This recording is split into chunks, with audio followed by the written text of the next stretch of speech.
Wrap it up, nerd. Alright, I don't know what this is called, and I don't care. 2, 3, 4.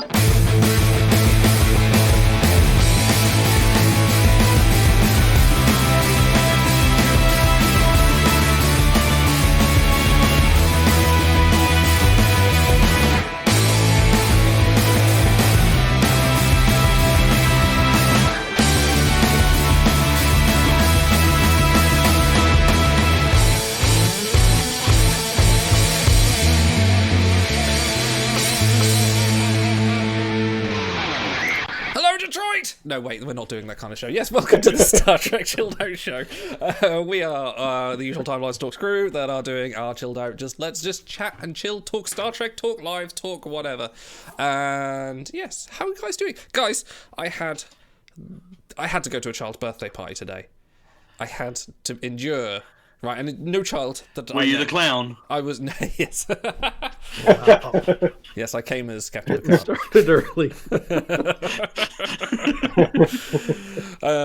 No, it's that typical situation where someone in the school group invites everyone in the class, and so all the parents have to go there. So there's children running around, screaming everywhere in this kind of soft play centre, and then there's me and like loads of other parents just standing, and I'm just not looking at people going, so... Do you like Star Trek? No? Okay, this is going to go well. Did you really lead with that? Wow. No. So what do you do for a living? Never lead with that one. Never lead with that. What do you do? What do you do most evenings? I would find a wall, find a chair, find a sofa off in the corner, and just isolate myself and just let the kids do what they do. And if someone talks to me, fine, but otherwise I'm going to be a professional wallflower. Well, what made it worse is like my children sort of like, usually they play together. I've got 2 boys, and like one went one direction, one went the other direction, and I'm just like, I've got to try and keep an eye on you and try and make small talk. And I'm like, I feel bad because I'm not ignoring you. I'm just trying to work out what he's doing up there up that high. Okay, is he? No, he's fine. Now, see, when it gets to that point, try and find a wall, and I was like, is he going to pull Steve McQueen? Is he going to get a baseball and start? No, it's a Shawshank situation where I'm just trying to tunnel my way out over the course of the party. But no, yeah, it's like especially if I have to take more than one kid to a party situation, it's like you can think it's like, yes, I'm going to keep an eye on, be a responsible parent. But like, especially if it's at somebody's house or something where I've never been before, you're just gonna have to kind of hang on and wait for somebody to scream, basically. Yes. And is that the time? Oh dear God! Make it polite. Well, because that is a thing. It's like, and that's not something. It's something you don't realize until you're a parent. Is that you will recognize your own children's cries and screams apart from anyone else's. Yeah. So you'll hear a scream, and it's like, oh, that's not my kid. I don't care. And you'll wait until the signature of your child. It's like, oh, okay, well, it's mine, I guess. All right, what's the deal? But yeah, so that it, and like I said, it's not something that you would know until you have your own children. It's like it's a very unique. It's like their own. Yeah, it's like bird song. It's like everyone has their own. Yeah. Fair enough. How was your weekends, guys? Or what started of it? I am playing hurt. I actually feel pretty awful. I am heavily medicated at the moment. So if my voice no, okay.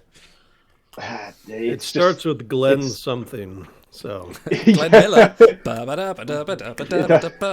Yes, no. I've taken 3 things in the last 4 hours that all end in Edrin. So yeah, I'm.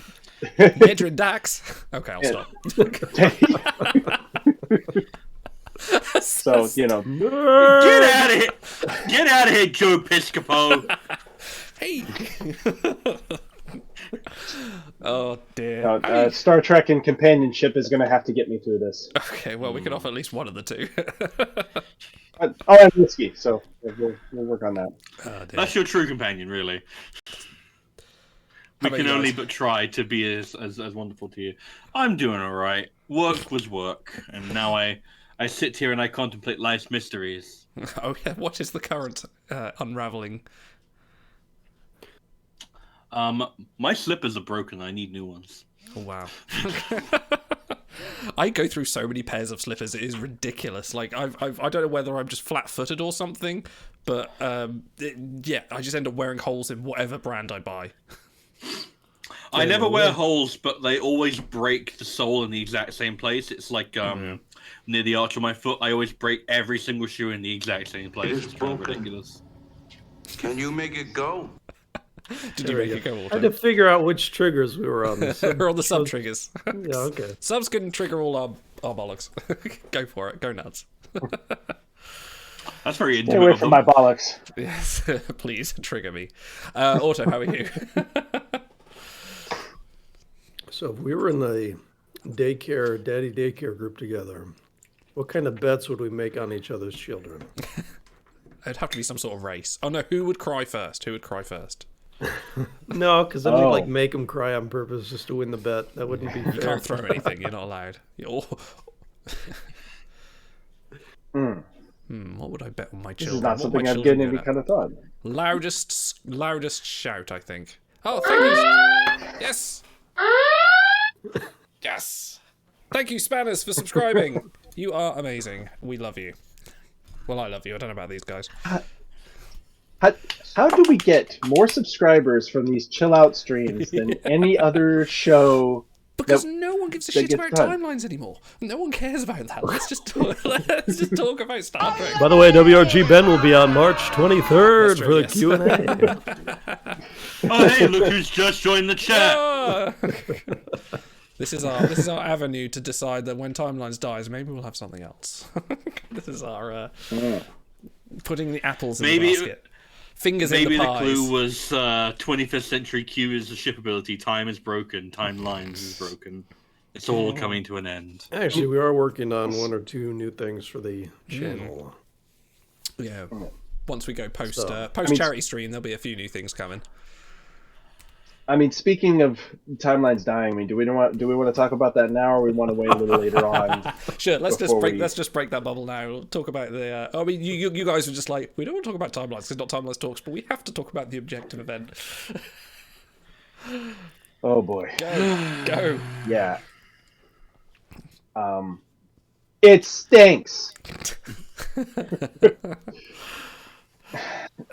No, I mean, do we want to set the scene a little bit of what it is? I'll set the scene.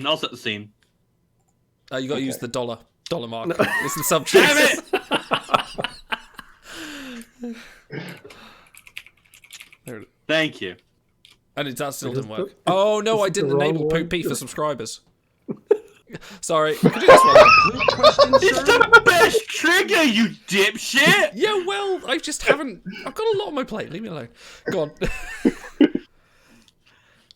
Jennifer, no, By the way, Go my on. favorite insult ever levied on the stream was last week when Idol says something and Star says, "You fucking gremlin." That was pretty good. Which, considering your past as Gollum in Lord of the Tears, it actually kind of fits. Yeah. I am down in Idol my does cave. have that kind of. He has that gremlin hobbit sort of like aesthetic to him. It's like it does have its charms. To be fair, he's a very charming individual when he wants to be. Yeah, love you too. Thanks. Right. Anyway, with next week we'll be Star Wars. Nicest thing I've ever said about you. Okay, so the objective event, it kind of drops like the turd that it is just into everyone's event hub, and it Whether you like it or you could not. see what you could see what these events were. Well, first thing, you could see the rewards, and the rewards were significantly better than they have been for objective events in the recent past. You know, there's a super rare citation, a purple 10x pull portal pack. You know, that's fine. These are things that we all like and like to have. But then you see the objectives that you have to do, which the two that stand out are win, not participate in, but win 20 arena ship battles in the Admiral Division. In 2 days. And then win, In 2 days. not attempt. Well, see, that's the other part. It's like win 50 gauntlet matches. So we saw those things come up, and it's like, those are not easy. That's going to take some doing. hopefully this objective event, they give you more than the 2 days than these other objective events have given us in the past. And then on the forum, Shen confirmed that no, this is the same 2 days that you get for any other objective event. And that's when things went sideways and haywire as far as I'm concerned, because these are tough asks, even if we had more than the 2 days. But for these 2 days, to do it in 2 days, that is very difficult. For the stress involved in trying to win every arena event and try and like manage your merits in your gauntlet to get an all frozen behold and add a star to the Hansons might not really be worth it in the long run. I'll take the crons. I'll take the cron achievement, but the others I'm just like, Yeah. Have you ever seen a Mortacet admission they don't play their own game? yes. Yes, actually, when Adira's... I mean, how many examples do you want? But when Adira's art was wrong, and they waited till the 93rd out of 94th hour or whatever to get... There was 1 hour like left. an hour before the end. Four days it was up in the event hub. It was every time you log in, it's on like the splash screen. And then with 1 hour left, they're like, oh, that was the wrong one. Let us change it. So, yeah. None of them logged in for 4 days at least, I guess. Yeah, I'm gonna happily skip it, but yeah, we'll see how it pans out and see who does it, what the feedback is. I'm gonna give it a shot, and I might even complete it, but probably 2% of players at best will complete it. Well, the thing is, I've done the thing what a lot of people are doing. I've changed to a level 1 ship in the arena to tank my arena down so I can get in wins. But now I'm looking at kind of going, actually, why have I been bothering with arena all this time? I'm quite happy letting myself sink and just lose battles to get my dailies done. I don't really need the credits that much. Yeah, I was going to say, the dailies is actually what you play it for. That's it, yeah. So I'm actually like kind of going, well, I'll give other people a chance. I've had my number 1 a few times like this. That'll do. Yeah. Like, I liked getting getting the 15,000 credits a pop for doing a top 5 win in Admiral is nice, and it helps accumulate the credits for retrieval. But other than that, it's really not anything of value. Yeah. The Gauntlet one isn't as bad in my opinion. Like, yeah, it's still a really tight margin, but the fact that it refreshes every 4 hours, especially if you like don't care about your rank and you only target like plus 10, plus 10, plus 10. Especially if you follow the way I do, which is like you wait 20 minutes after the Gauntlet started, then you start at like rank 140, and then you just farm all the little ones that are easy. Like, you could probably get to 50. Okay, it probably would be a bit tight. You'd have to be checking your phone compulsively to do it. The arena one there is no margin of error. There is literally not a you cannot fail one. No, that's it. It's sure over. You can. For the low cost of 150 dilithium. Oops, you couldn't get it that time. Well, it's only 300 dilithium, That's the issue a lot of people have had. It was like, well, this has just turned into from pay to win, which fine. We know these games have mechanics of pay to win. That's fine. That's what you get for playing a free game. But this has turned into pay to play. Because if you lose, then you have... If you want that site, if you want that... is it the... I don't know, I've not looked. Is it the premium portal for the arena? It's the premium portal. Yeah, if you want that, you've got to pay dilithium for it. We've never had to do that before. Not in a Galaxy. You don't have to pay 150 dilithium to win a Galaxy premium, so why do we now? Yeah. Well, the pack is locked behind. You have to complete all 3 of the other ones. Yeah. And then the site is locked behind all of them. All right, here's what jumped out to me. This is from Wicked Realm Games community manager. Quote, "This is not a mandatory activity, but it is also not a let's just give freebies to players type of thing." And I'm thinking, all right, I know I'm like the most lazy player on the planet, right? And I always slack off and take the easy route, especially in events. But yeah, you couldn't win that 4th event in February, you slacker. But you have dozens of like veteran, longtime players who always get like rank 100 or better in events coming out of the woodwork to tell you, we would like it to be possible without, spending. And they're like, they're so fucking dismissive. They're like, oh, this is not a freebies thing. You got to work for it. I'm like, You gotta pay. Bitch, I can literally win. I can literally win a skirmish or a galaxy event without spending a single dilithium crystal. The fact that an objective event that runs over 2 days has that tight of a margin of error, he's being eaten alive, it's great, is ludicrous. Yeah. It's just... Who thought that was easy? Who thought that... Like, no, they didn't think it was easy. They were like, they'll do it. They'll pony up the dilithium. They'll be like... And it's like, yeah, probably, but I'm not going to feel great about it, and I'm going to remember this the next time one of your offers pops up, and I'll be like, actually, you know what? Probably kind of nah, actually. Nah. Right, okay. That is your dong to indicate that the timeline's ranting is now over. You have had your allocated. Damn it, I had save so it, much save more it in for there. Wednesday. Save it for Wednesday. All right. We've got Here, people- We're I'll playing here's the transition. Armada on Wednesday, aren't we? No, we're doing something else, maybe. I don't know. It might be. Who knows? What we got? I was given another note that Go on. I'm being extorted to read. Okay. It's really sweet, but she's been waiting for the last 10 minutes. It's like, no, we're talking about stuff right now. No. This is the chill. What do the What do the ancient texts say?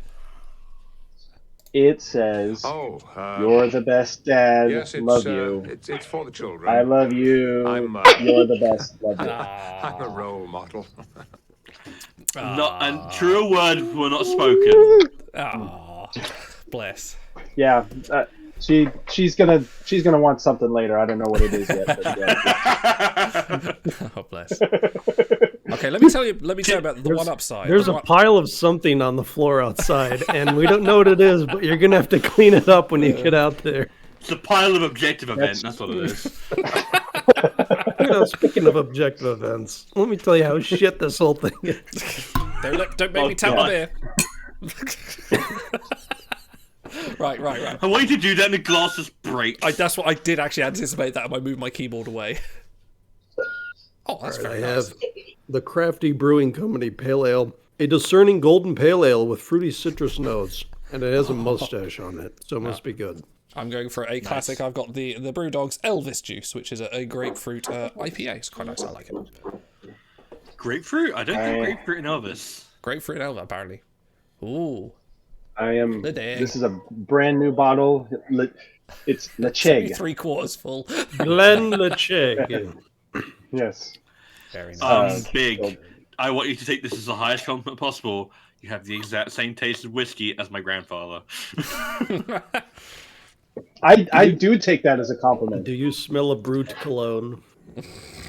Do you have stories of the sea? I smell. Well, you went to the I Navy. think my granddad's one is Old Spice, actually, so not far off. Yeah. In the Navy.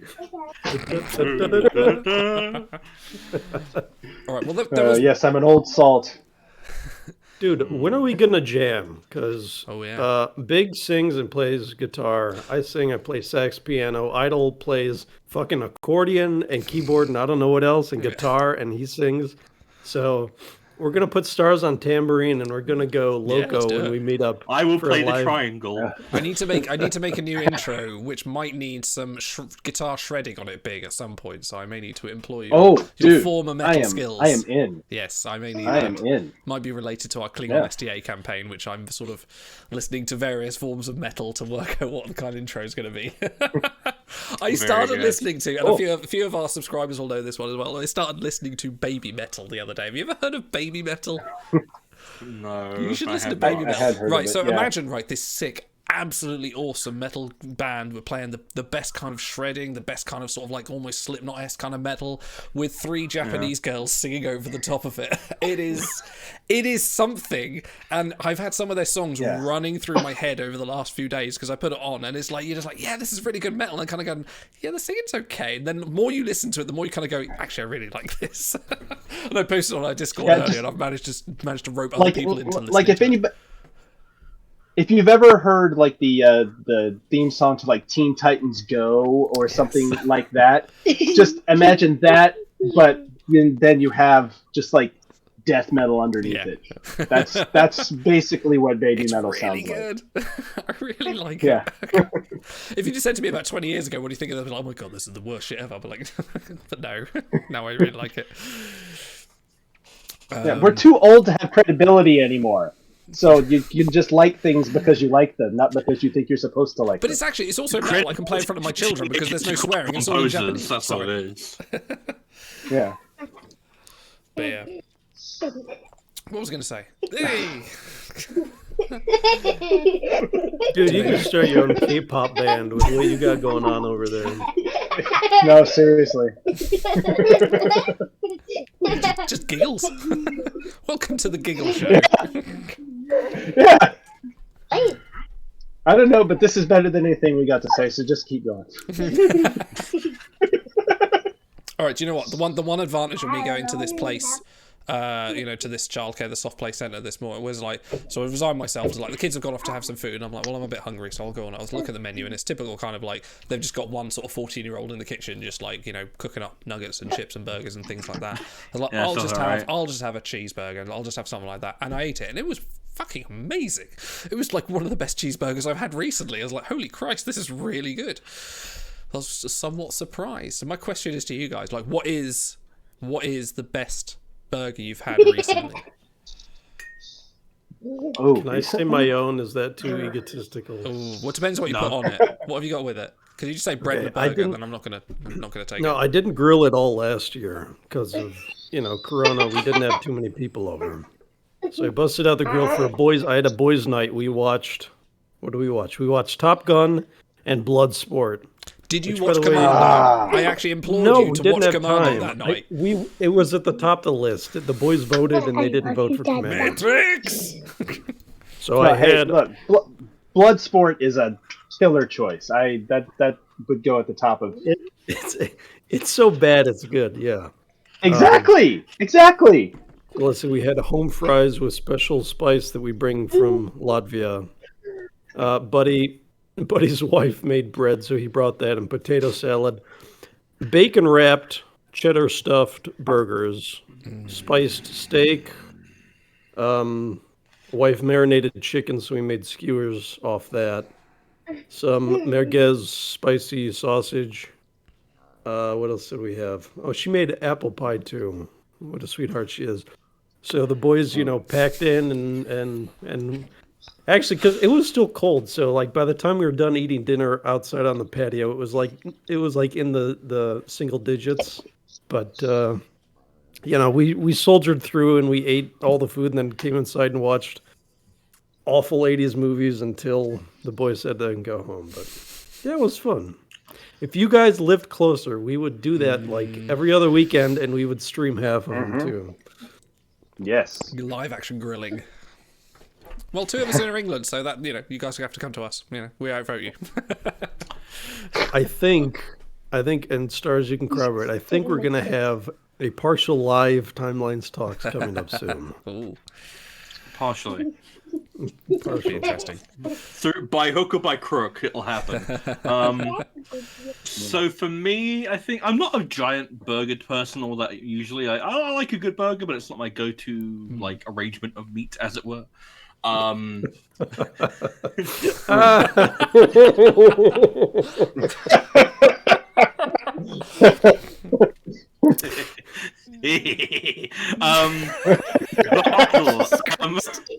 must be familiar with Honest Burger, yeah. They're a brand in. You must have an Honest Burger near where you No, live. I don't think we do. Not No? this way. Okay.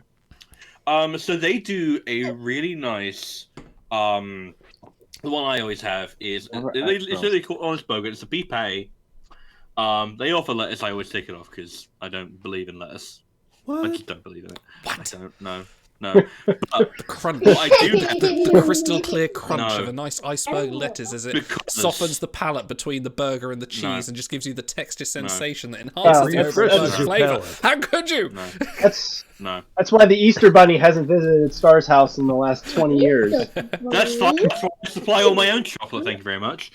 So yeah, you get your beef patty. I always get a double, so I get two. I get the thing. And you get like loads of like good cheddar cheese on there.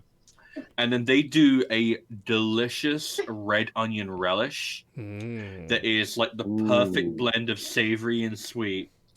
And they have it in a nice, like, tightly packed bun, and it's always just like coated in cheese. Like I have to peel off the wrapper off, and it's the best. And as a side, they give you these really nice chips, like, or fries, as the Americans would call them. And it's covered in rosemary salt. Ooh. And rosemary salt is not bitter at all. Like if you never had rosemary salt, it hasn't got the normal like bite of like table salt or rock salt. It's like perfectly smooth, but it's still got that bite. It is delicious. I've got 2 rosemary plants, and I will put rosemary on everything. I love it. It's such a nice flavour. We've got a rosemary bush outside that's so overgrown. End of every year, you cut off like 3 kilos of just rosemary, and you can dry it or you can do whatever with it. So nice. Oh, so good. Actually, that does remind me of the best burger that I've had. I'm back here somewhere. Don't worry. Dude, I've seen more tonsils on this stream than like the rest of my life combined. So, seriously. But there was a place that we went to when we did not a vacation, but we kind of a staycation. We stayed in the greater DFW area, and we went to a place that is a burger restaurant that has a completely unrelated, ridiculous name. It's called Rodeo Goat. Yes, it's called Rodeo Goat, and it's a burger restaurant. And I had a burger that the burger itself was delicious, and it had all the normal things that you would have on a burger. Your tomatoes and your accursed lettuce and other things. But it also had bacon marmalade on it. Oh. So you're talking about like sweet and savory, and that was the thing that just put it over the top. And bacon marmalade. If you have opportunities, avail yourself of bacon marmalade. It will change your worldview. No, the only thing we have here like that is bacon A's, which I don't think is vegetarian friendly apparently, but I don't know. I don't think that came. You not heard of bacon A's? Bacon mayonnaise? Yeah, no. That doesn't sound humanity friendly, much less vegan friendly. How many baby seals do they have to grind up to make that monstrosity? Imagine talking about bacon A's when we had pigs in blankets. Like pigs in blankets is far superior. Yes. By the way, have we successfully convinced anyone in chat to go make like a bite to eat while they're watching? Yeah, there's a lot of people are probably really hungry now. Our work is we lost 3 viewers since, so there you go. They've probably gone like, fuck it, I'm hungry, let's go. Yeah. Okay. Favorite food or treat that you have that you know is bad for you and has some like unfortunate side effect for you, but you can't stop. Oh gosh. That's like everything I eat, dude. Because for me, it's specifically mozzarella sticks. That's pretty good. Like little breaded mozzarella sticks. I usually have them with like either a salsa dip. It's like one of the few things I bother having a dip with. Like it needs it. And I'll eat entire boxes of these things. And then I always feel like absolute garbage the next day. Like my stomach will always be upset, but I'm like, no, worth it. I needed to do it. It's got to be just generally Chinese takeaways. Like I adore Chinese takeaways, especially for the place we have is just absolutely amazing. And we will get it. We will get a lot of different things. Spend too much money on there. But there's so much. It doesn't come in a bag. It comes in a box. It comes in a crate. And we will eat it, feel ill, regret it. But we enjoy it every time. Our chat is equally degenerate. We have equal sign lowercase letter J equal sign cold. I have a meat lover's pizza next to me. I apologize for everything bad I ever said about you. Shy says, I'm hungry, but I had a huge bag of Doritos, salsa, and Chips Ahoy at 4 a.m. What are you doing with your life, dude? Calorie penance. Okay, I like that term. I love you guys. I think my answer is every time that we go to like an actual Mexican Tex-Mex restaurant, they will always have the baskets of chips and salsa. And I always tell myself, it's like I'll give myself like a number of chips or something. It's like I'll eat 25 chips. Really? I might as and then four. I'm going to have 40 I tonight. It's 40 grains. And then exact. 4 baskets of chips later. And it's like, well, because I'm the kind of degenerate that's like, I will eat the baskets of chips and the salsa, and it's like my kids don't want the salsa, so I'll have their salsa too, and just tear through all this stuff, and then I'll eat my entire entree, and then I'll go back to the chips and salsa again after I'm absolutely miserable full. So it's, yeah, and like Nifty Mittens just said, and they always refill them. They keep coming around. It's like Olive Garden. It's just like you get to the bottom of it, and they just give you more. And they don't ask you if you want more. They just give it to you. And so it's diabolical, and I love it, and I hate it. That reminds me of like the one Wreck-It Ralph 2 joke that made me laugh, which was that scene where they're feeding the cartoon mascot, whatever it is, like this cute bunny. It like feeds him like pancakes. And the first time he has it, he's like, "Oh, this is really good." And there's like more pancakes, more, and then it just keeps on eating until it's just like stuff. I was like, and looks miserable, and then they just like slowly put like even more. That's like the Monty. It just explode. Yeah, no, the fact that it explodes makes me think it's a Mr. Creosote reference. Monty Python, yeah. Yeah. Fuck off, I'm full. Just a wafer thin mincer. It's wafer thin. Yes. Wafer thin. Okay, how about? All right, let's flip this. What is the worst meal you have eaten out? So you don't have to blame your wife. What is the worst meal you've ever eaten out in your life? Worst as in like quality, or... As in you've really regretted, not that you've regretted eating it, but it was just generally you question the ability of the chef in the kitchen. Oh, And you may be possibly going home ill. Actually, I've had really good luck. I haven't had like food poisoning or anything like that. but either. There were 2 times I remember. One, I was young. This was I was living in New York, and we went. You know what American-style Italian restaurants are like.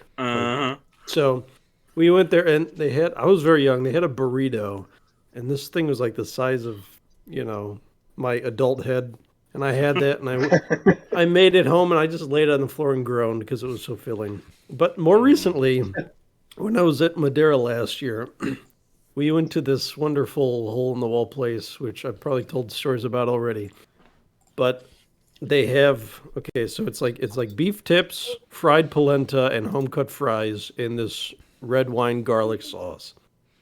And then as a side, it's garlic bread. So you take the garlic bread, which is loaded with butter, and you dip it in the red wine sauce. And that bite is the single best bite of flavor I've ever had in my life. So I'm just groaning and moaning. I have pictures somewhere that my wife took of me, like... And so, it's vacation. It's a dental experience, really. It's vacation. It's literally, like, it's not even close to best bite, so I just couldn't stop eating. So we finally did stop. We go outside, and I had to stop and lean against the wall, and I just groaned and groaned. And we were supposed to go to the local patisserie and get some pastries, and they had this like caramel nut thing that we were gonna take back to the hotel and just devour. But I could barely walk back to our hotel. It hurt so bad, but it was like, oh, it was so good. Worth it. Mine was probably a really Nifty burrito at an Italian place. That tells you the quality of food they serve in Western New York. I wasn't going to say anything, but yeah, that about tracks. I've had a really questionable chicken burger, and it was just... I think every chicken burger is questionable. No, I've had some decent chicken burgers where it's basically like a little chicken steak, like marinated properly in like a decent thing, like. And that one I actually do have some lettuce on it because I find that complements the meat quite decently. But like this one, it was like, imagine you get like the bargain basement chicken that like you went to cook for yourself as part of a meal, and then you pan fry that for like in like the weakest sauce you can imagine, and then you put that on a burger bun. And you just slather it in like generic restaurant sauce. Not a sauce with a particular taste, just generic restaurant sauce #1. And it's like, and you just like, you peel back the bun and it's like... Is this tomato or egg-based? We don't know. It could be anything. It seems to have formed some kind of paste. And I had one bite of it and I was like, no, I'm not doing this. This is a bad idea. Brilliant. I've had... And this is the thing. This I know it wasn't. It was not even that was the worst burger I've ever had, and the worst like meal I've ever had out. was I have had a burger. Again, another chicken burger. It was oddly like weird like this. But it was a breaded chicken steak in a burger bun, and I was like, it was like very boring. It was very obviously someone had just, like, you're familiar with Iceland. It's like literally they'd taken one of those in between a burger, and it's like that. That was better than the one that this restaurant had attempted to make. It was really dire. Bloody hell. All right, let me fill in from chat here. Nifty says, where I lived once upon a time, my favorite summertime early dinner was happy hour on the patio at a Mexican place. 2 fuck-off large margaritas for $12 and unending chips and salsa. That was dinner. Jesus Christ. Cranky had a horse burger in France. That was good. Spanners had a kangaroo risotto once. Wow. I've never had kangaroo. I can't say I don't know what that flavor is. Is that gamey? Is that? Somehow accidentally bought sliced horse and Harrods. Jim, what the fuck are you doing with your life? No, I have had. God. I think I had either kangaroo or something else. It was like, again, it was oddly enough from my time when we used to go shopping then. They had kangaroo sausages, and I couldn't tell it tasted very gamey, but otherwise it was just a sausage. I was like, this is fine. By the way, if I can try to convert you big, we do make our own chicken feta spinach burgers and throw them on the grill. Because, like any self-respecting man, you have to have a sausage grinder at home. So we throw the chicken in, make our own sausage, our own chicken, patties. And so it's actually quite good. I've got a soup machine. Does that count? Well, okay. Actually, that did remind me of it. Leave me alone, okay? So, Dad just came out there. Jesus. Yeah.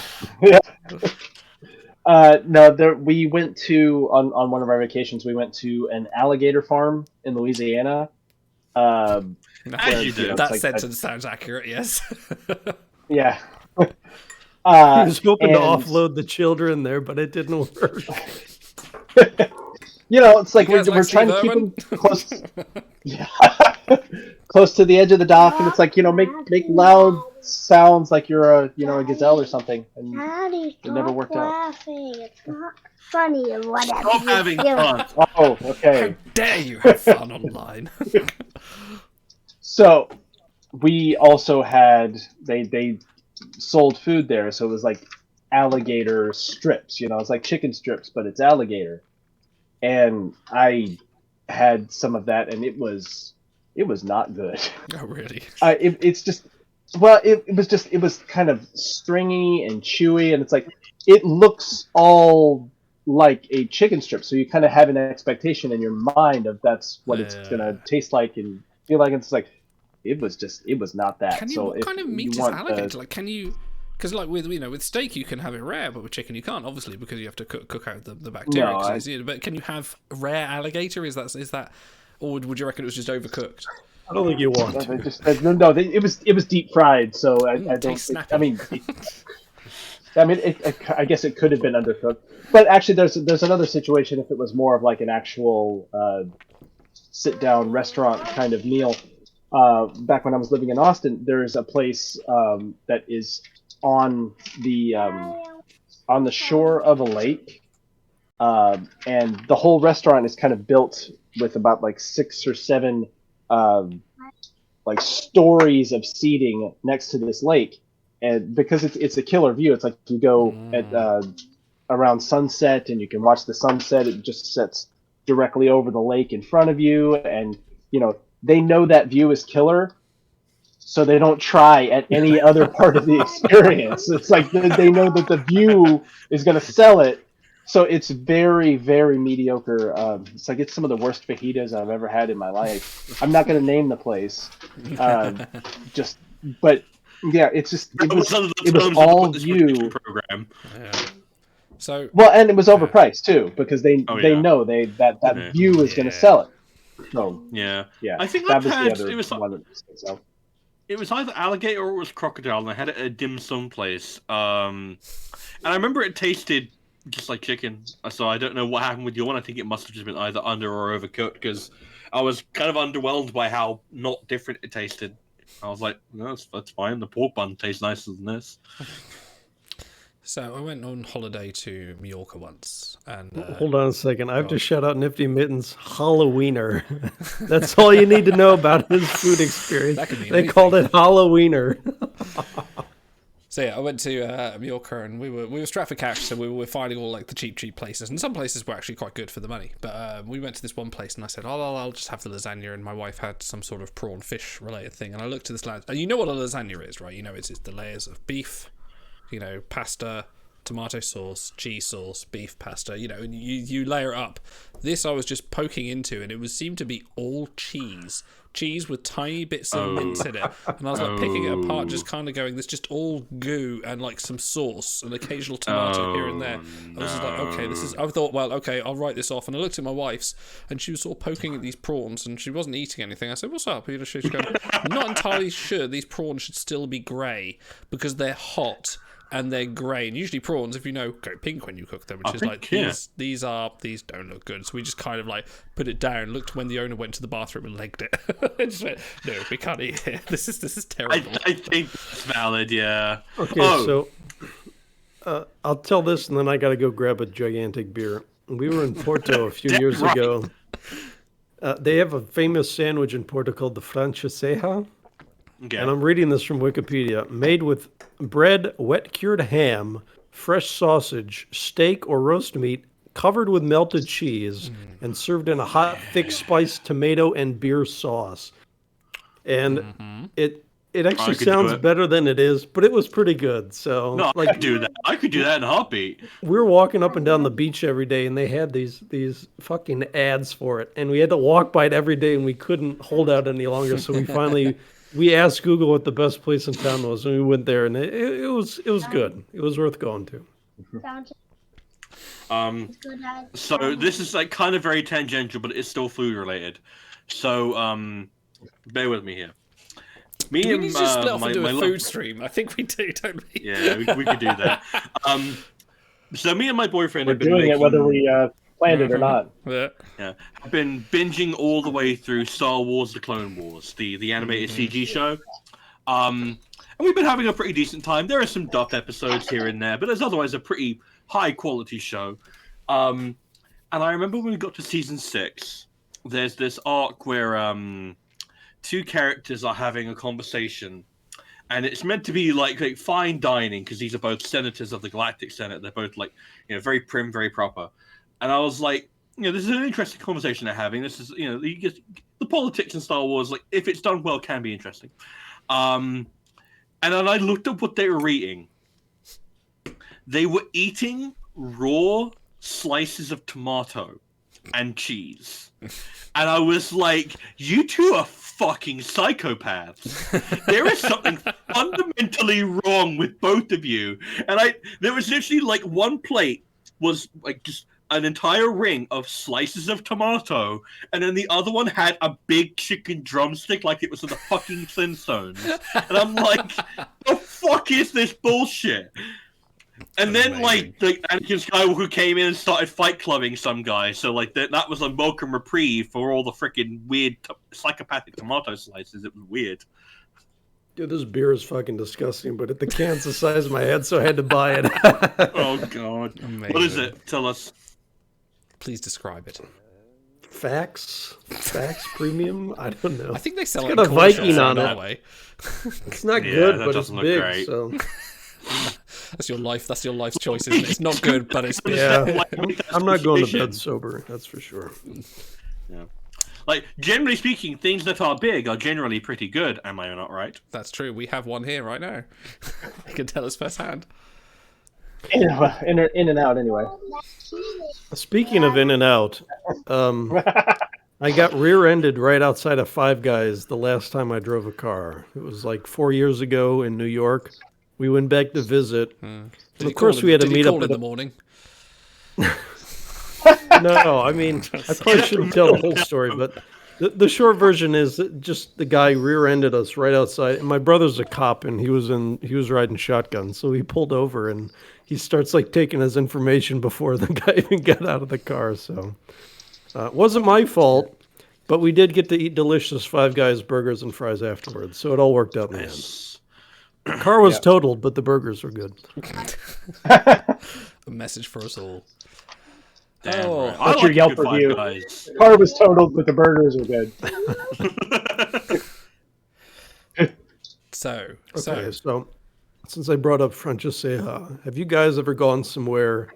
Like, my wife plans trips specifically for what the local delicacies are. Oh, really? Like, she'll go to Portugal because she wants the, what do they call those pastries filled with Empanadas? like, no, it's some kind of sweet pastry. Anyways, have you guys ever taken a trip and enjoyed the local delicacies and it's been like mind-blowingly good?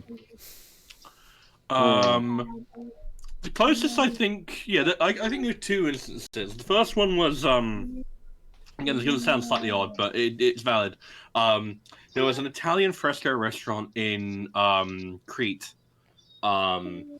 And you wouldn't think that the Greeks would have like particularly good Italian restaurants, but no, this was a proper Italian like stone baked like place. And I have this habit of every pizza place I go to, I order two things. I order the biggest pizza they have, and then I order a garlic bread like on the side because no one ever does garlic bread that's too big, right? Except for these fuckers give you a garlic bread that is a pizza in and of itself.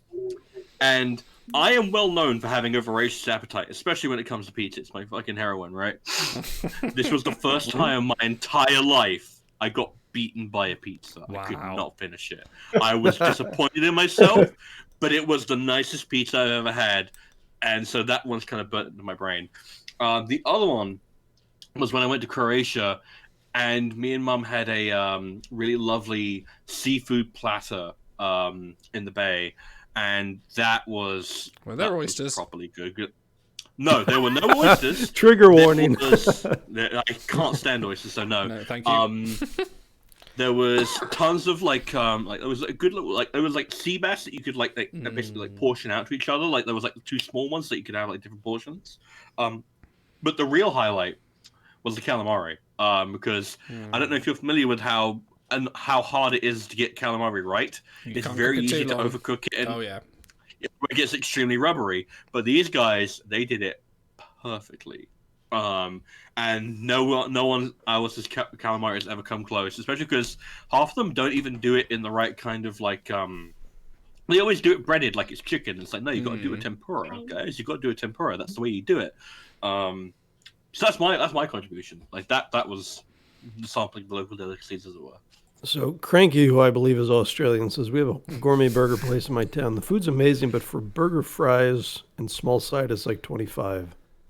So, yeah, I find that the gourmet, the artisan burger places are like expanding the gap between fast food and like actual food. But I tend to still gravitate toward the more expensive. Like if you're going to go out, at least eat something that won't make you feel like garbage 5 minutes later. So, yeah. And then there's a McDonald's near me where I get whatever meal it is, and then I have to get a cheeseburger on the side because it's just never enough. Because I can just inhale whatever they've got. Well, because do you want to know what my McDonald's order is that I have every time? No, Christ, you have a standing order in the bar tab. Order like every single. Your local, sir. Your regular. So I always get the exact same thing. I get the large chicken select meal with sour cream dip. I always get mozzarella sticks with a salsa dip. I get extra fries, and I have a large Coke, and I usually have a cookie to end. Do you have like every time? Do you have a little GPS tracker on you when you're coming nearby? The kitchen just starts going, "Oh my god, he's coming! Quick!" No, but I probably missed him one. Anyway, Big, you were going to say something. Oh, well, just the thing about me and fast food, which I've had to kind of break myself of for my own health and sanity, is that when I go to a place, it's like I get fast food so infrequently now. It's like there will be 5 or 6 things. It's like, I want all of these things. And and my wife will always tell the story of the first time we went to go get Taco Bell, and I ordered all of these things. It's like I got like a quesadilla and like a grilled stuffed burrito and chalupas and all of these things. She's like, is he ordering that all for himself? Yeah, it was. It's like, have I told my KFC story here? when I was in uni. Your KFC story? No. So when I was in Please university, do. it was our one of our friends who lived with us. It was his birthday, and he was quite well off. So he says, my birthday, I'll buy us all KFC. And there was like 12 of us living in the flat at the time. Like, it was quite a big place. Nothing says well off like KFC. Well, all right, but for university students, that's what he goes. Like, I'll get us all. Like, he's not going to go out and get us fucking like steaks or anything, but like, I'll buy us all KFC. We'll sit back, we'll chill, have a few beers, and we'll leave. That's like great idea. So 3 of us go to pick up this KFC, and we ring through and say, "Can we order it?" And so I go up to the counter to pick it up and say, "What's the order for?" The order is for my friend. He's all prepaid. He's like, "Fine through." It's like, "How many of you are there?" There's 3 of us here, yeah, to pick it up. And she hands over 4 big buckets, big family buckets, and she looks at the 3 of us with 4 buckets and kind of goes, "This is for all of you?" "Yes." "All of you not ordered too much?" No, we've got enough. And thank you. We just go, "Thank you," and walk out, and like, no,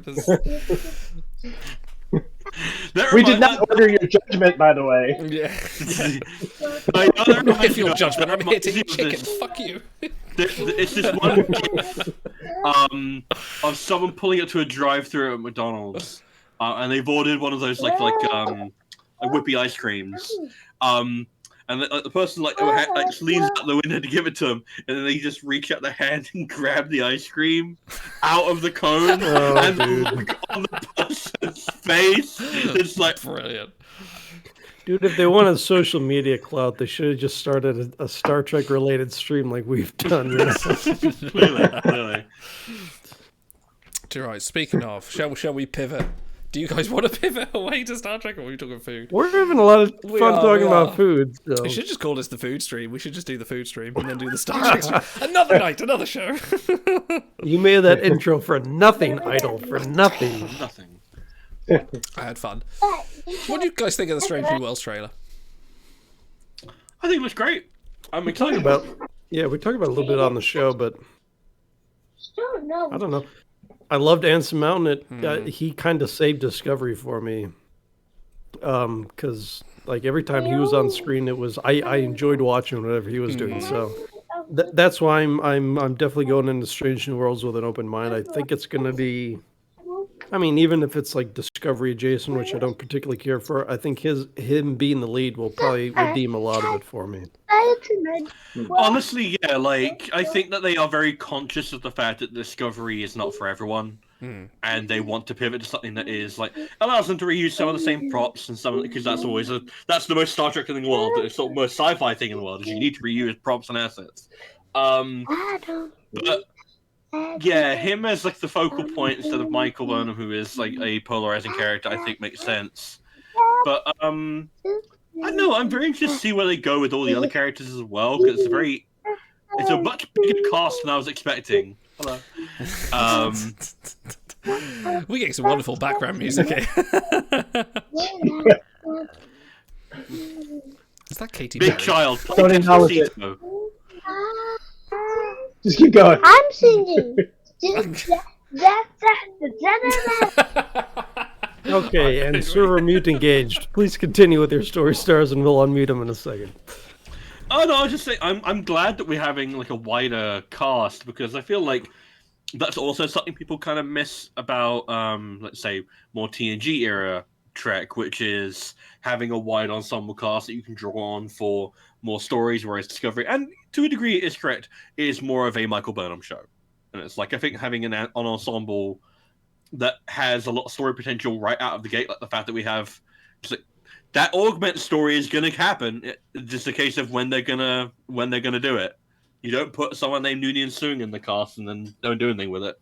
So I should probably ask this when Idol's back, but Namer in chat says, I only saw the new teaser, but on Trek Culture they're talking about some scenes with Spock mind melding and stuff, and I couldn't find that anywhere. I haven't seen that either. Have you guys seen anything about that? I think that might be not from this teaser, but from the previous teaser. I think it's meant to be he's mind melding with T'Pring.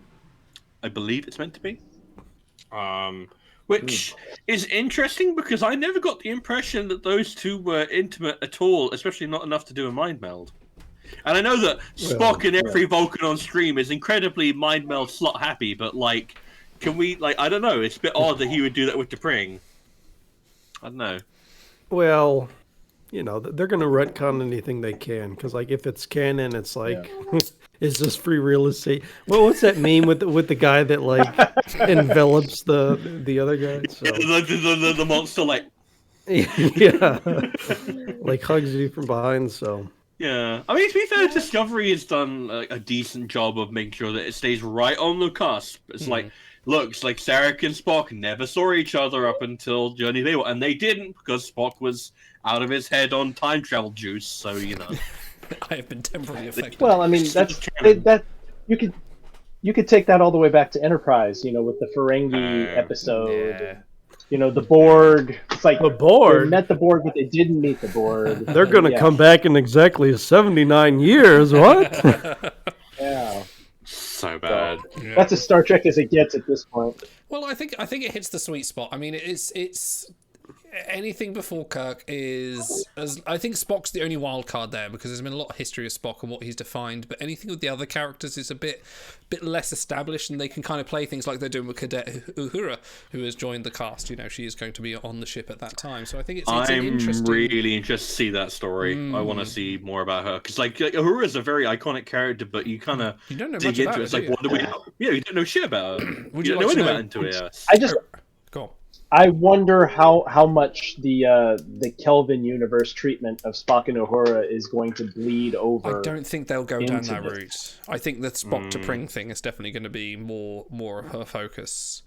But would you like to know a recent? I would hope so. Yeah. Would you like to know a new canon edition, which was I won't no spoilers for season 2 or anything of Picard or anything here. I know about this one. I think you know about this one. So they recently, obviously, Dave Blass, one of the producers, has gone on and put up loads of information about loads of the starships they've put up and things like that. And there's a scene where you have like the history of all the different starships that have served in Starfleet in one of the scenes, and one of them is the USS Leon de Grance. Which is one of King Arthur's knights back in the day. That's what he's named after. And he revealed, and this is now canon, that the captain of that was Captain Uhura. And she served on that for some time after serving on the Enterprise, and then it turned into a Starfleet training vessel, which a young cadet Picard flew his very first warp speed flight on under the surveillance of Captain Uhura. So that is now officially canon, which is one of the weird kind of crossover things that I quite like that they've sort of put in there. I'm happy with that. I'm fine with that. It kind of works out timeline-wise, you know, so it's yeah. Yeah, I don't know. I don't think she has the temperance to be captain. I think she would make a great first officer, though. But in terms of, you know, how many times do you see her? Granted, they didn't give her a ton in TOS. How many times do you see her like taking the reins? And like the most bold she may have been actually was in Mirror Mirror when she reprimanded Sulu for taking a pass at her. But like, yeah, but I think the in rest the of the- movies she was a lot more authoritative, you know, especially like Final Frontier and Undiscovered Country and Mr. Adventure. Yes, yeah, yes. She had a lot more sort of. Well, you know, she was a commander back then. She sort of had a bit more of a presence, and I could see her going and sort of, you know, moving on to sort of a command role. Janice Rand, I couldn't, but her I could. Yeah. And I think it's just like it's kind of nice to get a bit of focus on someone from TS who is not Kirk, Spock, or McCoy, because we know everything about those guys. We know everything about them. It's like, I wonder if they will introduce Kirk. I wonder if they will do it. I don't want him to do it. I don't want him to. Yeah, Only at the season finale. Don't ring season that bell. finale, a shape appears on the bridge and goes, "Here's your new captain," and they cut to credits, and that's it. So they seem to exhume Nimoy's corpse as often as possible. And I'm kind of 50-50 on it because I kind of don't like it. And it's like, bro, make your own story. But on the other hand, Nimoy, what he did was obviously so trailblazing and fantastic that it's like, all right, every time they steal the Spock's name to enhance their own storyline, just take it as a compliment for how great Nimoy did in that role and try to leave and I try to leave it at that. So yeah. Well, I think that Ethan Peck does a pretty decent job of it. Like, I was unsure about it because I was like, oh, Zachary Quinto was all right, but Nimoy is definitive. But it's like, he's done a decent job of making it his own, especially because Discovery Spock was such a different version of him. Like, still obviously the same character, but at a very different point in his life. So I was happy with that. I don't know. I still haven't watched that short trek where it's his first day on the job as Ensign Spock. I haven't watched that yet. Q&A one, yeah. That's quite good. That's quite surprising. It's a good one for Una as well, for number one. That's a good one for the two of them. I should watch it, really. I've got it sitting on Blu-ray right there, really. Do it right now. Let's watch it again. I'm a fan, obviously. The only problem with that short trek is it has something they have thankfully moved away from, is it has the infinite turbo lift, where for some reason they're in a turbo lift in the vast expanse of space inside this starship, and that's obviously everyone has a few criticisms of Discovery and those short treks, but that is the biggest one that everyone has a problem with. It's just like, where's all this space? Where are they going? What the fuck's happening? These aren't great hollow bodies. Like this, there's like 50 decks on this ship. Come on. You're not wrong. But no, it's a great time to let's move on. But it's a great time to be a Trek fan, because like we've got love them or not, we've got 2 series on, we've got a third one starting, we've got 2 more series coming. Like 2022 is the year of Star Trek. It's brilliant. I'm absolutely loving it. Regardless of what else is going on in the world, this is Star Trek's year for sure. Like, compare this to what it was like 20 years ago, when it's like, Enterprise and Nemesis, what we had going on. It's like, in the dark times when we just had Enterprise. I like Enterprise, but Well, no, I mean even like between 2005 and 2009 was like the dark time. That was we're not sure what's going on. Trek is dead for all we know. I did finally find the best of down here. I think I'm gonna have to cut it short for us. All right, John, thank you for joining us. Hope you feel better. Yeah, thank you. Bless him. You were saying what? The kids are crawling all over him. I don't know how he does it. He's the greatest dad. He's given his food-related anecdotes. He's done. He's like, food stuff's over, I'm out. So I finally got around. I couldn't find, because I don't have the Blu-ray, I couldn't find the Sirtis and Frakes insurrection commentary, but I found like a best of clip that was like 15 minutes long. So I watched that, and it was pretty good. Isn't it so homey? It's literally like listening to like 2 like friends who have been married since high school, and they just have the most wonderful relationship. It's so cute. It really is lovely. And listening to Frakes on First Contact is also a blast, because he has that Riker impish sense of humor about himself. I love that about him. And he has tons of really good industry stories as well. Like if you're interested in like the connections between people and who got cast, and that guy's a really good stunt dude. He's directed so much, and he's not limited to Star Trek. So yeah. Yeah, what was the other show he did? Was it The Magicians or whatever? The one with Rebecca Romijn? Yeah, he's all over the place. Okay. See, I would pull up his IMDb, but then Shy Porn would chide me for saying that his credits don't encompass the man, which I agree with in this case. So. And he is all. Well, that's something he's so tall. I'm intrigued. No spoilers. Sorry, go on. Have you guys seen that image? I think I put it in our Discord a long time ago, where it's like what it's like watching a stream or watching the VOD of a stream after it's ended, and it's like some guy sitting next to a picture of people having fun and like eating along with them. Yeah.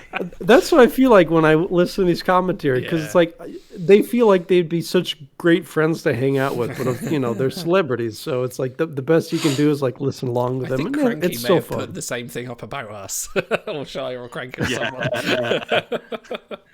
So. Okay, I'm going to talk about some other commentaries I've enjoyed, and also ones I have not enjoyed. So, I was doing another rewatch of all the James Bond movies, and one thing I've respected about Roger Moore, I wasn't always a massive fan of his James Bond, but he is to date the only actor who's played James Bond who has done a commentary for every single one of his movies. Oh, wow! Oh, and I didn't even know any of them did him. Yeah, no, he's the only... Brosnan does half of one, and that kind of goes into my story, but listening to Roger Moore talk about it, he is such an industry vet, and he is such a gentleman. Like, he is legitimately just like, wow, you're just, like, really polite and nice, and, like, a step up and lip kind of thing. It's like, okay, fair enough. And he's just full of stories, but it's also like listening to your dad. He's kind of got that type of thing. He doesn't get excited at very much. But the other one, and this is like on the complete opposite end of the scale, is for Die Another Day. Because I was like, this has a commentary by Pierce Brosnan and Rosamund Pike, and I'm like, okay, cool, that's an interesting because like Miss I Frost. don't know Yes, sir. yes, exactly. And I'm not sure if because like Rosamund Pike is pretty big now, but Die Another Day was kind of not her big film role, like the big like kind of like, one that started her off. And it's one of the worst commentaries I've ever listened to because it cuts off halfway through and switches person.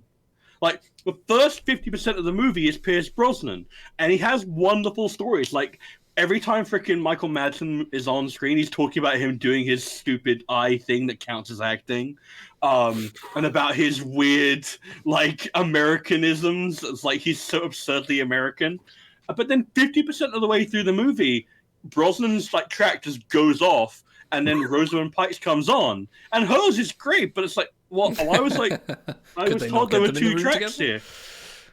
Well, no, it's like I think these are blatantly different commentaries recorded at different times, and hers is a really good one because it's like she talks about her very first scene. She was dressed up in this like really nice, like kind of like I think it was like a Chanel silver pantsuit, like very formal, very sort of like a bit masculine, but very very fancy.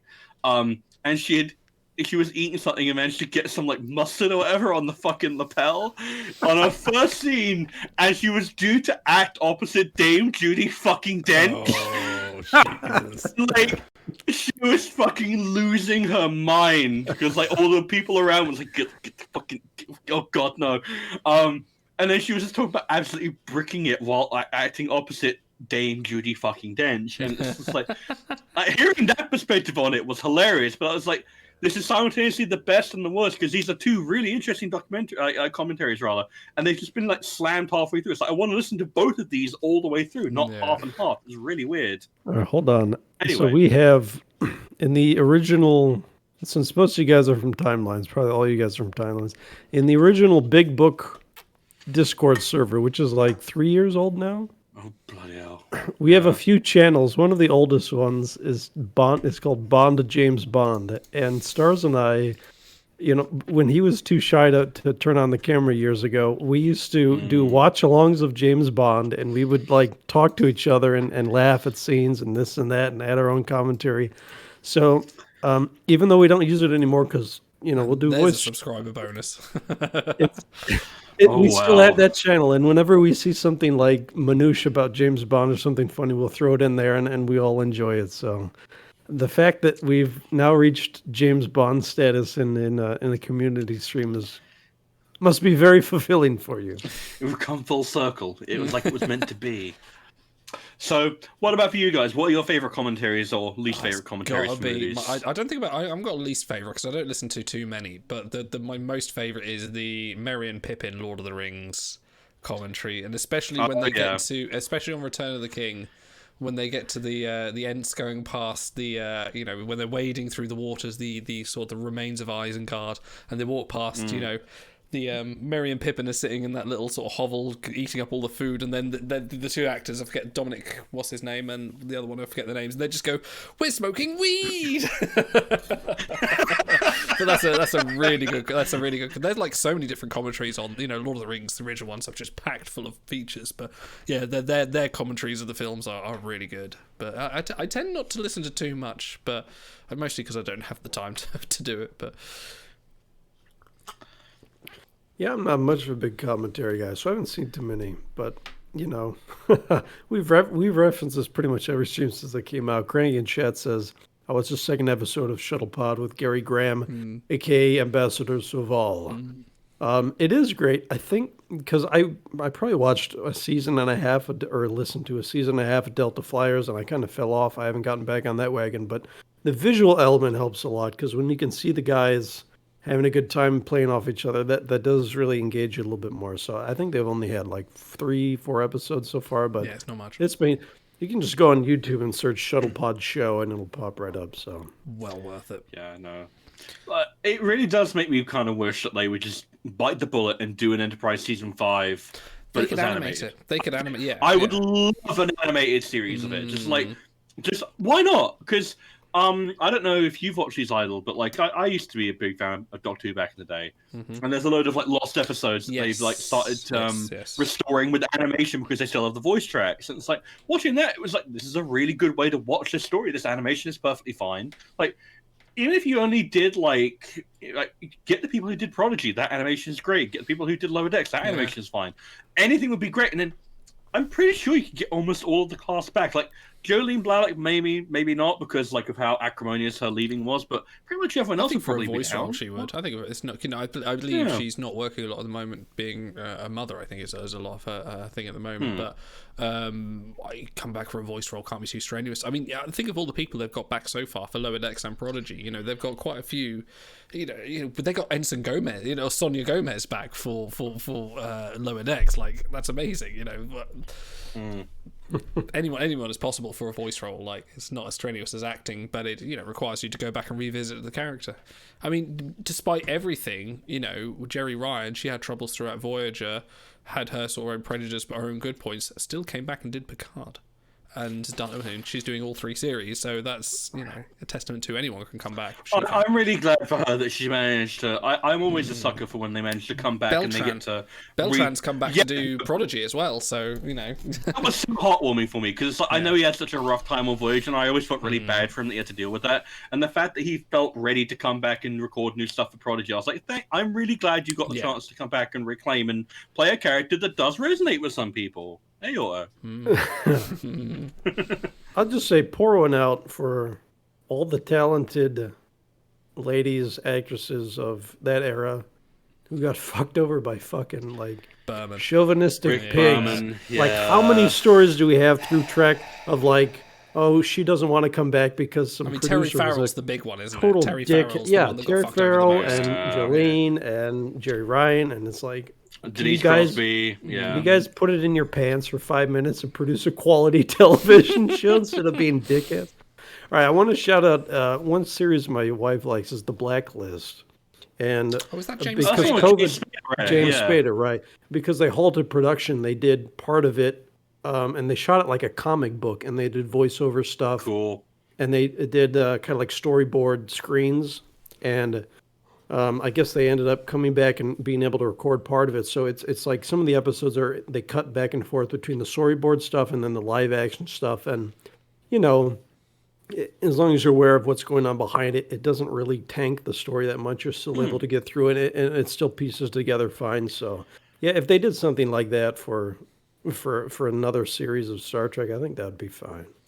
And I think even with Star Trek, it actually kind of work even better because if you think about it, Star Trek is about visuals to a degree, but really what sticks in your mind most, like reaction shots on a bridge or giant matte paintings of, like Starbase 11 or of the surface of Bajor. Like, if you did like something like that, like a comic book style one where it's just like moving from matte paint to matte painting, like you'd be able to say, like, you'd be able to just like do 4 or 5, like, for every little scene. It's all about the voice acting, really. We're here to listen to the characters talk. I mean, that's what Star Trek is ultimately about. It depends on the bridge acting shot or the bridge reaction shot. Because I did watch the Insurrection. I listened to that, and even Frakes and Sirtis were like, "Oh, she's got the hots for you."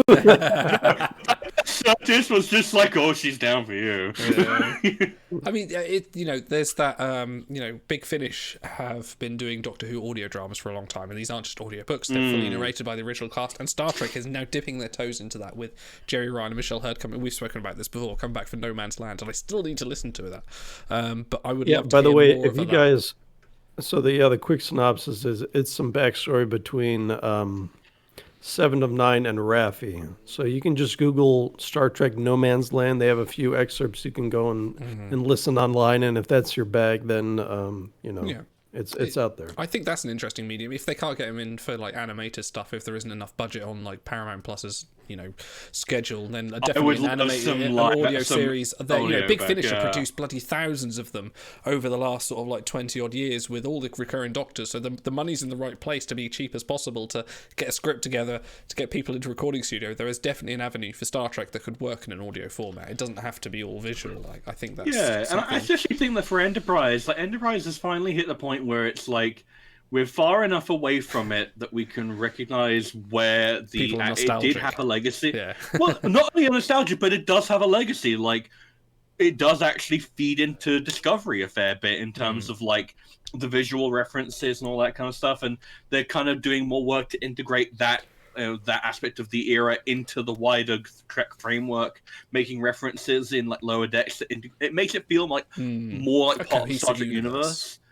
Yeah, exactly. And it's like, I think we're at the point now where if you wanted to do an Enterprise revival of some kind, there would be a market for it. Especially now, because it's like, you're taking chances on every Star Trek show that you can. Like, remember when they were throwing out ideas left, right, and center? Oh, let's get Nicholas Meyer to do a Khan like thing. That never materialized. Thank fuck. Let's do a Starfleet Academy show. That never happened either. And it's like, of all these, like, Enterprise. Yeah. Well, we haven't heard anything about it. Same with the Section 31 Georgiou show. They still swear is happening. Yeah, true. And like, of all of them, Enterprise Revival has got to be the biggest slam dunk, because it's the one that everyone really does look back on. It's like, that's the one that was cut down in its prime. Like, TOS, you know, arguably it already kind of hit the peak with season 1 and season 2, and season 3 had its good parts. It does have good episodes, but it is, for the most part, a weaker series. Doesn't hold it up as well. Whereas Enterprise was really only just getting going at the time. And I feel like if you gave them the budget for audiobooks or like an animated thing, like, I would absolutely invest in that. I would be really happy to do that. It's kind of crazy to think about. I should probably Google this before I start talking. But the number of so TOS did 79 episodes, and obviously, you know, the budget wasn't there for a lot of it. But if you think about it in modern terms, that's 8 seasons of television. Like, if they were to do the modern 10 episodes, so you know, like I would watch during a Timelines event or something, and you know, I'm like a full day into the event, and I check, and I'm like, oh, I'm still on season 1. So, like, you know, if they have 28 episodes or something a season, and they really do pump out a lot. So it ran for only 3 seasons, but I mean, you have a stretch of pretty quality television, especially for its time. Season 2 did peak, and then I think it went a little bit down in season 3. But I've said this many times, but I really miss the longer. Like, I don't need big budgets. I don't need CGI effects. I just want a lot of character television. And if you give me, you know, even 18 episodes in the season, I'd be happy with that at this point. But it seems they're really committed to the high budget 10 episodes, and I think that's probably Star easier Trek, on the though, actors. That's kind of the everything's whole like industry. that now, unfortunately. Star Wars as well is going down that route as well. Lots of things. It's entering the streaming age now, where it's more like, right, we want to put more money into this, but with less episodes, and make it more like a long film, as opposed to, you know, this is 21st century television. I was talking with a friend of mine who's big into animation. He was talking about a show, I think it was called The Dragon Prince. I think it was on Netflix, like 13 episodes. And he was saying that the pacing on that is... People complain about Discovery's pacing, and I think that there is, to a degree, a point where it is a little bit too fast, especially in like season 2 and season 3, where it's like a quick get through. And it's like season 4 then. Oh yeah, no, season 4 I've heard is a lot like more slow. And it's like, partly it's not just like directorial choices. It's the case of you either do it like that or you don't get a full story, because it's 13 episodes or you don't get it. It's like you are constrained by the format. And I really do hope that as more and more shows continue to do it, and more franchises continue to dip their toe into trying to make premium television as opposed to movies, that we see more flexibility with the model. Because I think that 13 episodes does not fit all. Like, I think of a few of the Netflix Marvel shows, like, you know, like the Daredevils and the Jessica Jones. Some of them made good use of 13 episodes. Other of them could have used more. Other of them could have used less. They could have used none. Well, less said about Iron Fist, the better. But yeah. All right, so Cranky, noted Australian viewer, I asked him about No Man's Land because he said he listened to the whole thing. He says, I found a little skin deep, not much substance, comes across very comic book style. The story is very generic and a little disjointed.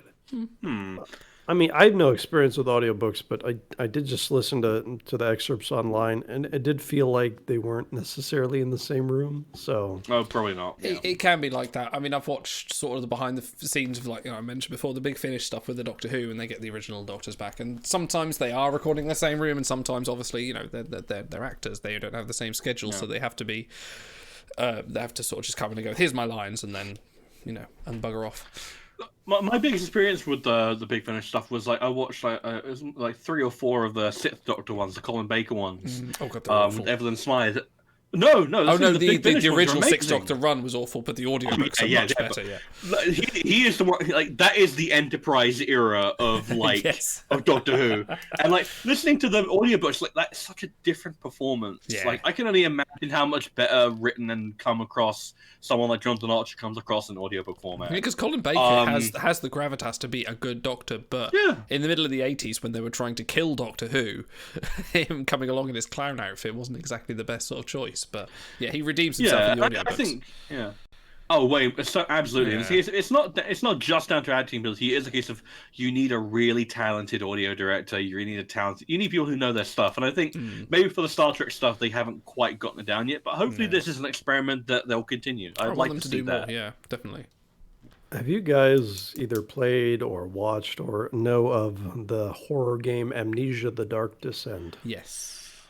Played about 4 hours of it. Yeah. I think it's like, must be at least 10 years old by now. It kind of blew up big time.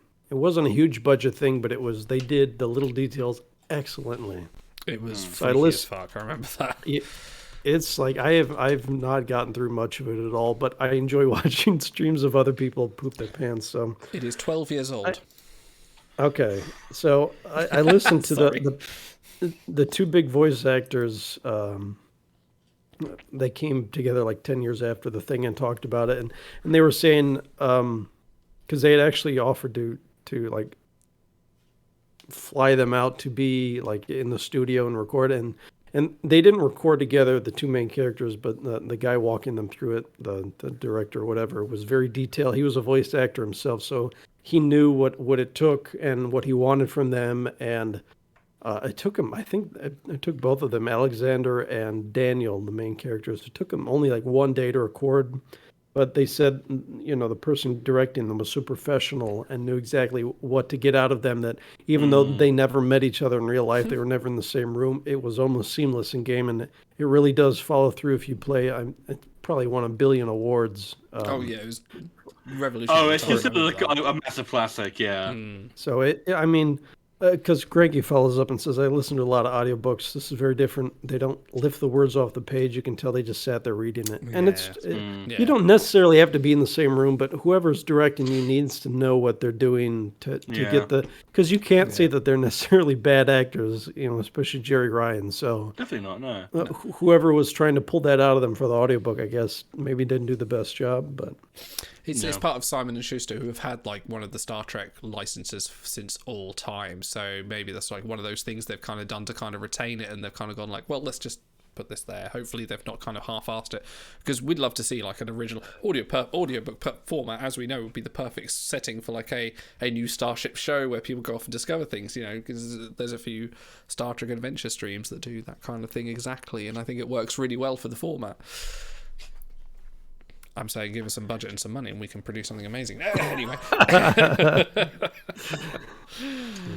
I've actually started listening to Clear Skies, which is a Star Trek adventure podcast, some guys, and that's been quite entertaining. And they're sort of taking a bit more role-playing seriously, but they're the ones, this is somewhat of a spoiler, it's not a spoiler for Picard Season 2, but the ship they serve on is the USS Ross, and that did get featured in the first episode of Picard, and the class was, basically, Clear Sky started the podcast, the Star Trek Online people went, oh, we've made you a starship for this, and done the design, and then that design has ended up in Picard as the Ross class. So yeah, that's kind of a nice little. That's pretty cool. That's kind of what made me think, I'm going to go listen to Clear Skies. So it's quite good so far. Yeah.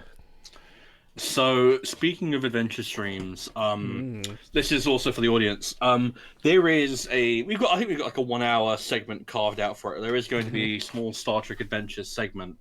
Do you guys want a hint as to what it's going to be? Because I kept it a secret from you two so far, but I don't know if you want a hint or not. Oh, I don't know. So I'm already determined I'm going to play the what's the term? The heel? The avatar for the audience, because I mean outside my the person that comes in who's just like, what is this universe? What do I do? Well, no, I mean outside of my experiences with you guys, I really have no D&D type stuff. So I'll try to give the synopsis and break it down and stuff. And if you only have 1 hour segment, Some it can, kind of Star Trek. yeah, you want to get people up to speed. So it's so. I always thought D&D was kind of like a weird, nerdy. Like I thought, I'll never get into that kind of thing. wrong. But well, yeah. But so my experience with you guys, it's very diverse. Like the way I played is a little bit more constrained, and I'm having fun with like the exploration and the figuring out the puzzle type stuff. But there's so many different ways you can play. You can get really hard into the role play, and you can get really hard into like the rules of the people love rules sometimes, and getting things you have to do it this way, and so some people really delight in that. So I'm really excited for you guys making your own original characters for the next one. Like, I think that's going to be the sort of like difference to how engaged you are. Because there's one thing to be saying like, oh well, I'm just Mayweather playing this part, and I'm just gonna do this as Mayweather, or I'm just gonna do sort of certain things as Worf and things like that. And that's quite a thing. But it's going to be different for you guys to say like, well, this is my character, and this is what I want for it. And I'm kind of interested to see how much you push that for the next one. I know I've got your character sheet, so I'm kind of curious to see where you go with it. I don't mean to undercut the hype, stars. I didn't even know I didn't know which one of you might be GMing this one. So this one. I have a cool concept in mind. So, do you guys want the hint, or do you want it to be a surprise? You've teased it enough. We might as well. Okay, so I will let you know. You will be playing a scenario based on a recurring Voyager segment. Interesting. Wait, what do you mean by recurring? A thing that appeared on Voyager multiple times. Are we going to Fairhaven? Is it a briefing No. with Neelix? No. Oh gosh. Are we going to that luau club? Hold on. Can we play, instead of 20 questions, can we play 10 questions with you? Yeah, go for it. Yeah. Okay, yeah, go for it. Okay. Did it involve the Maquis? No. Does it involve a pool table? No. That's not Sandrine's then. Did it involve the Borg? No. All right, chat, you can help us out with this one. Any Voyager fans out there, help us narrow this down. There's 6 of you. Do you want Nifty's one to count? No. The question is, Stars has a Star Trek adventure planned for us during the charity stream. We're trying to narrow down. It's related to Voyager. We're trying to figure out. All right, Agent Daniel asked, is it related to Krenim or Year of Hell? No. Is But it? getting a little bit warmer? Oh, okay. Oh, is it Equinox? No. Oh, damn. 5. It's something a little bit more lighthearted for a character stream.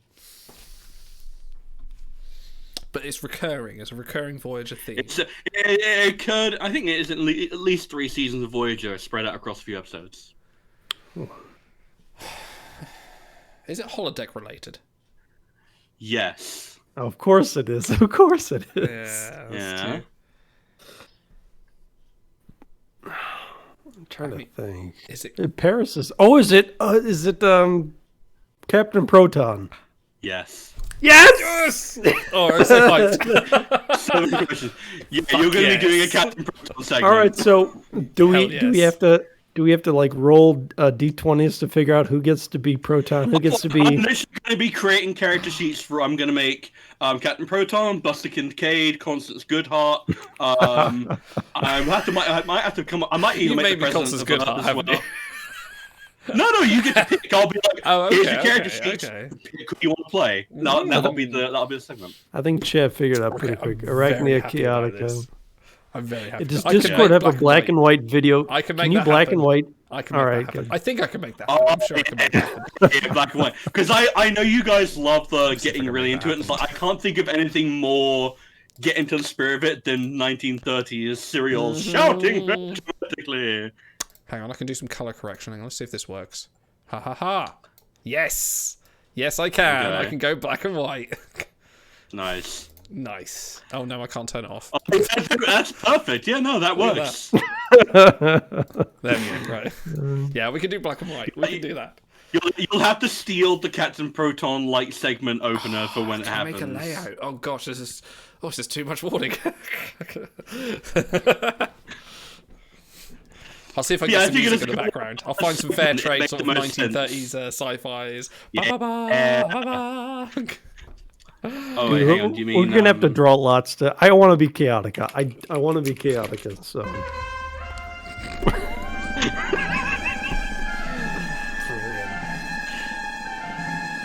Yeah, no, I'll have to, because that's why I need to know who he's going to be, because I know you two are written. I'm pretty sure Shy has volunteered. Shy's in. I think Nifty or possibly Anne maybe. I did ask Jen. I don't know if he's going to be there. If Skycap is in, she's got to be Arachnia. Arachnia, yes.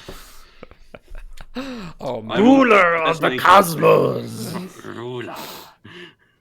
I kind of want to be what's his name? The assistant guy who's like good. Lonzak, yes. Oh, Lonzak. Oh, I can make a character sheet. Actually, I could be Satan's robot. Warning! Look out! Danger! Danger! Sire, they have a phaser. The prisoners have escaped. All right, it's already. I've got me lots. I'm pretty excited about this. Now. This is gonna be so stupid. It's gonna be dumb. Yeah, damn right. That's what I wanted to be. I was like, this is perfect. Love it. Cannot wait for that. Okay, I could definitely put that in the announcement. Yeah. We have we have a dozen viewers. Idle, do you want to spoil what was already spoiled in the sub chat? I could do. These guys probably already know. There's a little teaser. We're going to announce this soon anyway. We have a special guest coming on. For those that don't know, I'm just looking through the chat. There might be a few people here that don't know already. Our special guest who will be coming in within the first hour. I think Shy Porn has so many SAG fees to pay that he can't afford to subscribe to Timeline Stock. Okay, Shia doesn't know. Shia doesn't know. But we actually have our special guest who's coming in in the first hour of the show, who has, thank you for subs who've been submitting questions for this certain person, but we'll be having Noah A.K., who plays Rin on Star Trek Discovery, is coming to do a little interview with us in the sort of the first hour. He's come to join us for an interview. It's going to be absolutely fantastic. I'm so grateful for him to actually accepting us to come on. So like it's great. He's a huge. If you don't know, he's very much a big advocate of sort of diabetes. Him a type 1 sufferer as well. He streams on Twitch a lot. He is actually Mary Wiseman's husband as well. So he's coming on to come and have a little chat with us as well. And very much I've been messaging him, and he's very much looking forward to it as well. So we will announce that on the Discord soon as well. But you guys can. And the tentative plan is to have one lucky audience member join us on call and ask him questions directly, and we'll see about that. We'll see if that works out. Yeah, I'm excited about the charity thing. I think the one thing we haven't quite worked out with the charity stuff, apart from sort of like we got the most of the order sorted out, is just we're still working out donation goals. So if you guys got any ideas for donation goals, let us know because I would love to hear them. Yes, we are first track. If you want us to do incredibly embarrassing things live on camera, we can do that as long as you support a worthy cause.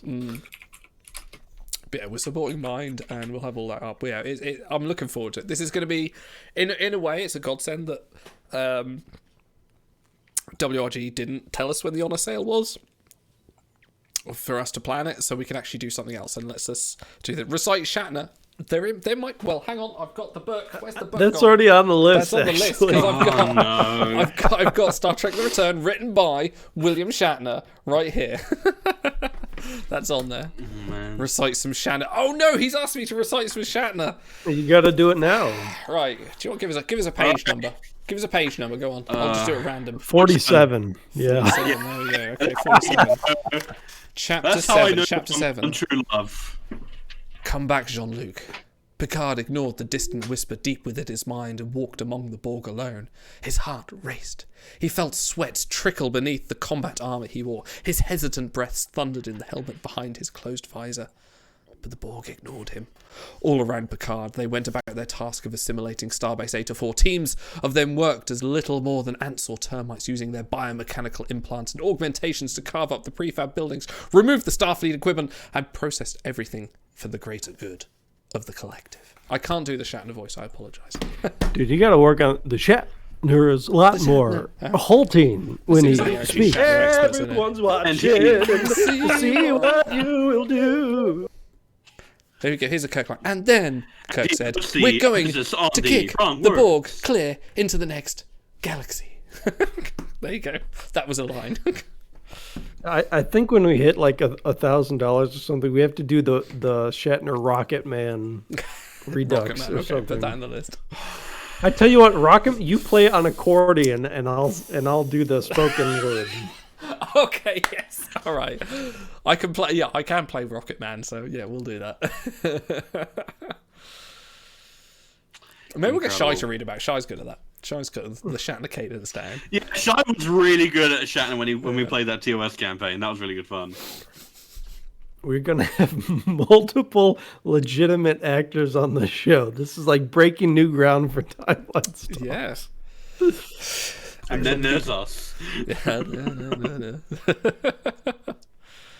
Dude, I've been drinking on this for like an hour, and it's still half full. This is ridiculous. Jesus Christ. You're almost gonna get tired. So, I've been trying to get Stars to visit me. It's a hop, skip, and a jump. I think it's probably in total about 5 hours travel for you. Maybe half of it flying, half of it train. I'm trying to get them here within the next month or two. I have all these restaurants lined up. Maybe we'll segue back into food talk, but I've also, now that I know you're a pizza fiend, I will plan around that. We do have a pizza stone, and the German Flammkuchen. It's like it's kind of like flatbread pizza. Is very good. The air raid sirens will go off, and they'll be like, "Oh my god, Stars is coming! Stars is coming! Quick, fire up the dough!" There's not enough mozzarella. Oh, there's always enough cheese. I'm gonna fuck him up. Good, yeah. Oh dear. Okay. Anyway, and now you question talk. for you that I wanted to ask earlier in the stream. If you had to personally serve under a captain in Star Trek, who would you pick? Ooh, Who would you pick? Gosh. Not Kirk, that's for sure. Pepperoni! God, I'd love a pepperoni pizza with Bavarian olives right now. I'm starving. Definitely not Kirk or Thank Janeway. you. I think that's a risky proposition from either of them. Both take lives with a certain amount of latitude, really, don't they?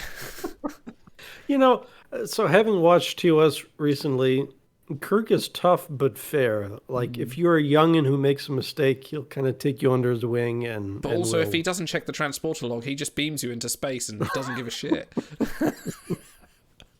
Dude, Cisco though. I think Cisco's the most brutal of all. Men. Well, he'll die for his men though. All right, Chad is saying Picard. I don't know. I don't think Picard would give a shit because, like, Picard's sort of like with his bridge officers, and then if you're sort of in the vicinity, be like, Riker would be the one you'd serve under. Riker would be the one that would be like your pal and everything. He'd be the one that would care. Cisco's sort of been very much that officer and a gentleman kind of thing. He's like, he's got to be the officer first, got to stand above everybody, hasn't he? You know. Yeah, but he's also the kind of officer who'll invite you to his like quarters so he can like feed you like really nice Creole food. So like. Oh, that's yeah. All right, so. In Lower Decks and in First Duty, he calls Cito Jaxa and Wesley Crusher into his office, and he chews them the fuck out. Do you guys really think you could go to his ready room and withstand a full-throated Patrick Stewart speech without withering into Not obscurity? without an erection.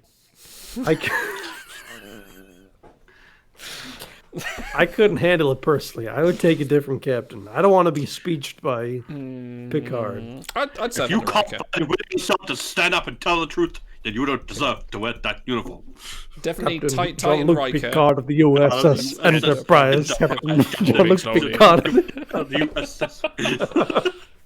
Moving slowly sentence from sentence, it was quite hypnotic. Topic to topic. I mean, to be fair, Namer, I also didn't consider like Archer because like that's a bad one. You don't want to serve under Archer; you get fucked up bad. All right, you know what? I hate Discovery, but I would maybe take Giorgio because she seemed pretty fair.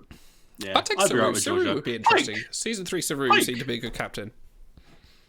Pike also. Pike's great. I feel like I could take the captaincy from Saru, though. He doesn't have much, like, gravitas to him. Yeah, but then, like, he, like, you see him, like, manhandle those drones and, like, throw someone and, like, gallop like an antelope, and you're like, okay, better not. That's weird. You betrayed your uniform! Yeah, that's the downside. Lorca? Yeah, maybe not. Shy Porn says Jellicoe. If he institutes the 4-shift rotation, the holodecks are free. So That's true, yes. Hey, that's time. Everyone gets a day off. It's like the 4-week day, isn't it? Jellicoe? No. Oof, no. I've watched too much Stargate recently. I've seen a lot of dickhead Jellicoe on that as well, so I don't know if I could. it would probably be Kirk for me. Because I think if you're trying, he would recognize that and give you another chance. Spock? Ooh. Didn't see enough of him in command, though. We always I never saw him captaining a ship other than maybe... well, he was captain of the training crew's Enterprise, yeah. Yeah, I don't know. And he really stood up for his guys, though. Like, right. he was there for them when they needed him. He saved all their lives. Sulu's cool. Sulu would be interesting. Hold on. Your homework for the week is to go watch Tholian Web. Because out of nowhere, it's like almost a ship in a bottle episode for Spock's character, because he becomes a ultra Vulcan, ultra dickhead for like the whole episode. Oh yeah. Where like no matter what you say, no matter how minutely abstract, he'll be like, "That is not logical. You should do this and that." And I'm like, bro, he's up a little bit on the range. His shit on the bridge. Yeah, it's really that's bad. The one where Kirk goes in the EV suit, doesn't he? And he goes out of phase, and then there's just McCoy and Spock on the bridge just bickering. Yeah. For the first 2.5 seasons, he had started to relax a little bit, and he even calls Kirk Jim a few times. But once you get to Tholian Web and he's in charge, he's like total. You wouldn't want to serve under Spock. Well, that's the thing. It's about the softening of his character, because by the Wrath of Khan, he's like quite a bit more relaxed, and that's the arc of 3 and 4 is getting him back to that point in his life. Shai says, I mean Picard, but post Jellicoe, because they kept the 4-shift rotation. Did they?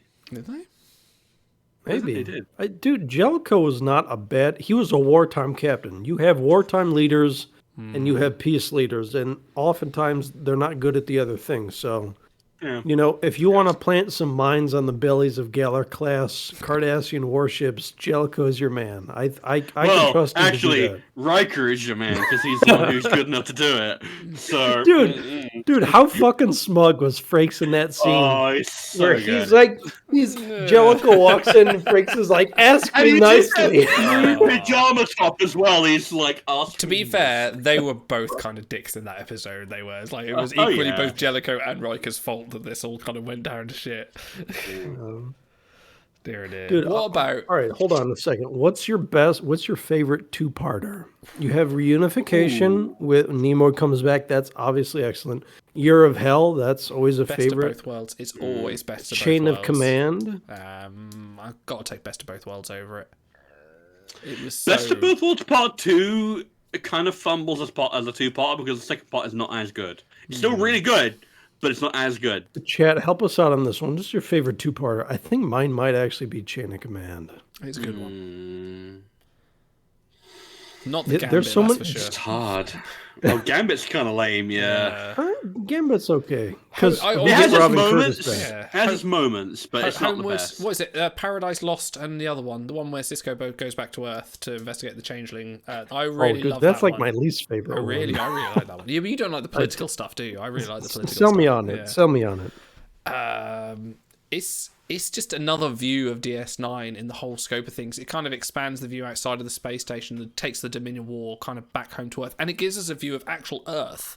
The first and only view of Earth in the 24th century. Like, you go to Sisko's restaurant and, like, you see what life is actually like and how the curfews affect things. And, like, going, hang on, we've built up this an amazing paradise. Like, humanity's at its finest. And now that's being threatened. And that's kind of... It's an interesting sort of slice of life look. And I kind of like the way the sort of Sisko... I like the politics stuff. I can't help that. I like to see how the governments actually work in Star Trek. Like that, and that was a nice little slice for it. My favorite part of that episode, because it's so identifiable, is Sisko going back to try to convince his dad. Oh yeah. To take the coronavirus vaccine, and his dad does not want to have no do Creole and no vaccine, no vaccine and no Creole. All right, chat says Time's Arrow, Futures Time's End. All right. Freakosaurus. I do. Howdy doody. Yeah. I'm actually going to go for an unconventional one. I'm going to say Discovery Season 3, the Mirror two-parter. Oh, that was very good. I did like that. I really enjoyed that because it's like you get to see the Mirror universe in a way that it's like, okay, yeah, this could actually work as the place that you'd live. I think that's arguably Sadiqa Martin Green's best acting in the entire show. Michelle Yeoh is on fire in that. Doug Jones does a great thing. You get freaking Carl, who I do love, even if his Behold. shit. Yeah, you get the Guardian you get all that. Like that one is just so rich in character development and lore and callbacks and like it was really just fascinating for me, like to see that. I really like that two-parter. So having watched Enterprise through adult eyes, I feel it's more, I didn't realize this before, it's a love letter to TOS. There's a lot of episodes that are very TOS. Think Bound with the Orion slave girls. It's like at the beginning, it's all it's the male officer sitting there watching the girls dance, and I'm like, okay, this is Wolf in the Fold from TOS, where they're on Argalia watching the girl dance, and they smack the little light thing on the table to show their instead of applauding or whatever. It is so TOS. And Ronaldo points out, mirror episodes of Enterprise are very good too. Yeah. They were good. Yeah, In a Mirror Dogly is hilarious. If you're a TOS fan, it's a love letter to TOS. It's so over the top. Fucking Scott Bakula is out of his mind with how he's so bad. Destroy them! It's so bad. It's so good though at the same time. So I really do like that. Name it came up with a good suggestion. I like that. Improbable Cause, the Dyer's Cast, the proper Garrick Odo confrontation. Ooh, the Cardassian Romulan two-parter. That's strong. That's a really good one. I love the interrogation scenes in that as well. Oh, perfect Garrick. By the way, if you guys haven't seen, there's sorry to step back. There's an outtake from In the Mirror Darkly. It's from part 2 where they've already taken command of the Defiant. So they're all changed into like the old TOS style uniforms. Well, mostly. And so Scott Bakula as Archer is like, he's very aggressive in the Mirror universe. And he walks up to Paul, who's like she's like a slave at that point because the Vulcans are considered a lesser species. And he gets right up in her face and says something, and she like recoils and she goes, "Sorry, I got scared." It's so like a humanizing moment because Jolene Blaylock seriously got scared by Scott Bakula getting up in her face. So. Do you think you can find that one on YouTube. Do you think he's going to be in this Quantum Leap reboot that's happening? Oh, I don't have any. I've never watched a Quantum Leap reboot. There are people cast. Something's happening. No, you know what the most obvious way to do it is you just you have it so it's a different character, and then they jump into the body of Scott Bakula, and he's filming original Quantum Leap. That's the joke. That's your episode. Shy Porn and chat. I've never agreed with you more. Modern Trek is basically one long 13-parter, so it's hard to compare. That is agree. Can't disagree with that. I posted a meme in Discord the other day where it's like Netflix says, "Would you like to watch a 10-hour movie?" And the person's like, "God, no. Are you insane?" They're like, "What if we broke it into 10 different 1-hour parts and you binged watched it all at once?" They're like, "Son of a bitch, I'm in." Yeah, that's about right. Yeah. Not wrong. I think they're still working out the balance between what constitutes a 10-hour limited series and how much filler you put, like we spoke earlier, how much filler you put into that, and sort of I think people are still working out what that means. And I've definitely seen the things like Discovery Season 4 is better than 3 for that reason, is the pacing is a lot better. It's less it is more, there are more episodic moments, and hopefully they'll translate. And I think Star Wars is working that out as well, because obviously the Book of Boba Fett failed on a few fronts on that bit, but yeah. Even Picard season 2, which 2 episodes so far I've absolutely adored. My only complaint so far is the pacing. It feels like, okay, we only have 10 episodes, so we got to get everything in. Yeah. And it's like even the quiet moments they're not still for long. It's like we got to jump to the next scene, the next scene. And it doesn't detract too much. I still love the series, but if they had more episodes to go off, I think they could let a few things breathe, which I would really appreciate. I think that's probably my favorite episode of Discovery Season 2 is, I think it's called If Memory Serves, and it's the episode where they go to Talos 4 and you get the whole revelation about why Michael and Spock don't get on. And it's precisely because it is a lot more quiet and a lot more slow paced, and it is purely about character development. Like, things get really emotional, but there are times where they're just sitting in a cave talking about their relationship, and it's like getting to see that develop and just having moments to breathe. Like, I really do kind of miss that. Like, I like Discovery and I like Modern Trek a lot, but episodes where they get to breathe that kind of stuff, I really do appreciate. I'm looking forward to talking about season 4 with you, because I think there are those moments there, especially like the latest episode. But my question to you, Auto, is how much, and again, no spoilers here whatsoever, how much are you enjoying Annie Wershing as the Borg Queen? If we're going the no spoilers route. I mean, yes or no? She conveys, dude, Annie Wershing, come on. She conveys so much. So in episode 2, she says very little. They don't give her a ton of lines, but she conveys so much. Like, you can see a progression throughout the episode without her saying a single word. Just the facial expressions. She kind of goes from, what's going on. She's a little bit inquisitive. She's like assimilating information to, by the end of it, she's a little bit smug. She's like, all right, I know what's going to happen. I know what you guys are going to do, and I'm along for the ride. So there is a clip from, and we'll not spoil anything here. There is a clip from next week's episode that has me incredibly hyped. It involves her, and there's a little piece. There's a little piece of the First Contact theme in there. Well, it's not little; it's very obvious. But I'm so hyped. I'm hyped for Picard since for a while. It's ironic for me because the last time I watched a series as it was unfolding and really got into it and really followed the conversation around it and went on forums and such, it was actually 24.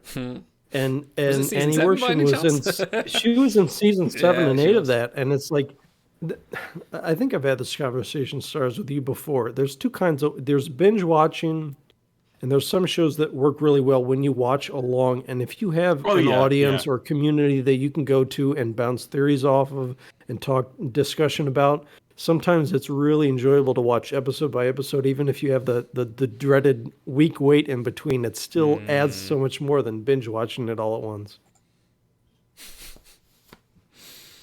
I'm excited to get around to it when Brim Brody allows me to have it in the house. We'll speak to you in a year. I had a thought, and the episodic nature of old Trek reminds me of Friends, because if you've ever watched it on Netflix or had the box set or whatever, they name their episodes really funny, like where everyone finds out, or the last one, or the one where Prom Video. And it reminds me of TNG, because you can always, with Ship in a Bottle episodes, you can always say, oh yeah, it's the one where blank. Yeah. And I really miss that about, because New Trek doesn't have that. Crime. Yeah, well, we got to narrow that one down a little bit. I like being able to watch a show and say, oh yeah, that's the one where blank happened. And it feels like with the New Trek, you don't always get that because it's just flowing the whole season long. I agree with you to a degree, but the thing is, having watched season 1 and 2 of Discovery multiple times, and I'll probably end up rewatching. I'm gonna end up rewatching season 3 at some point. I can pick out individual episodes and point to them as that's the one where blank happens. That's the one with that. But there are definitely episodes where it does all blend together into the wider plot line, and I do kind of. I like having kind of both. The one where Admiral Vance eats a shit apple. Shit, you know. But yeah, I do kind of miss having an individual identity for every episode, but it is also a case of arguably the strongest parts of DS9 were when you would have a 6-parter at the beginning of a fucking season, and it was just a really strong progression and a strong arc. And it's it's a I think there's room act, for both. I think, yeah. I think I'm really interested to see how Strange New Worlds balances it. I want to know if that's going to be just all individual. That'd be really interesting. And polls up in chat. How do you guys prefer to consume your Trek? Do you like to binge watch it one season all at once, or do you like a week in between where you can bounce theories and ideas off of people? I love binge watching, but I think for something like Picard and Discovery, I have to watch it as soon as I can because I'm Unfortunately, I'm one of those people that will click every link in a Discord and accidentally hit the spoilers. So I can't have. I have to just watch it before I do that. Like I said, it depends on the show, but I think for Star Trek in particular, I like the binge watch. I mean, I like the week in between. Some things, work better. Like for a lot of people that are critical of various like seasons at the moment, like I just to put it into context, like I read Dragon Ball, I read the manga, and like there's a current season going on at the moment, and like I'm reading it through week by week, and it's not as impactful unless you're reading kind of like the whole saga at once. If you read the whole saga at once, it works really well. But you leave a week in between, it's not quite as impactful. So I think the people that build things for sort of like 10 to 13 hour shows tend to want you to watch it like that. Shy's calling you out in chat. Whatever. I love Dragon Ball. I've liked Dragon Ball ever since I was an insomniac. Come on. And there's nothing else on at 3 o'clock in the morning other than fucking Goku and Frieza going at each other for about 13 hours. We had Scholar, if you're still listening to us, we had him on the show before, and he's a big anime guy because he admitted to rearranging his shelves behind him before the stream, and he's got all sorts of posters and I think hard copies of the comics and stuff. So I like how Stars just behind him. Yes, you have them too. So I don't. It's just great when people can sink their teeth into some kind of universe. Nice. Keep vamping because I'm not done drinking yet. Schooler, we can't stop. All right. I've got nothing. We have been going for 2 hours. I think maybe the alcohol might have kicked in. Mm-hmm. Oh, it's kicking it. I finally finished this bad boy, but oh Jesus, I'm not done with my other one. So keep Jesus talking. Christ. Come on, give me 10 more minutes. All right, I can go to Have bed. you watched the clip of the gameplay clip of Star Trek Resurgence, the new game that's coming out from the ex-Telltale devs? No, there is a clip out there. The one with Spock in the briefing room. Yeah. What did you think of that impression? It's in and out, isn't it? It's interesting. I kind of wonder if they should have just picked another Vulcan because it didn't. So, you guys know the Half-Life series, right? That video game. Yeah. They they do a fan remaster of the original, and they had to find people that could do voice approximations of all the voices in the original, and they actually do a really damn good job in it. And this Spock was not quite on par. I mean, I don't know what their budget was like.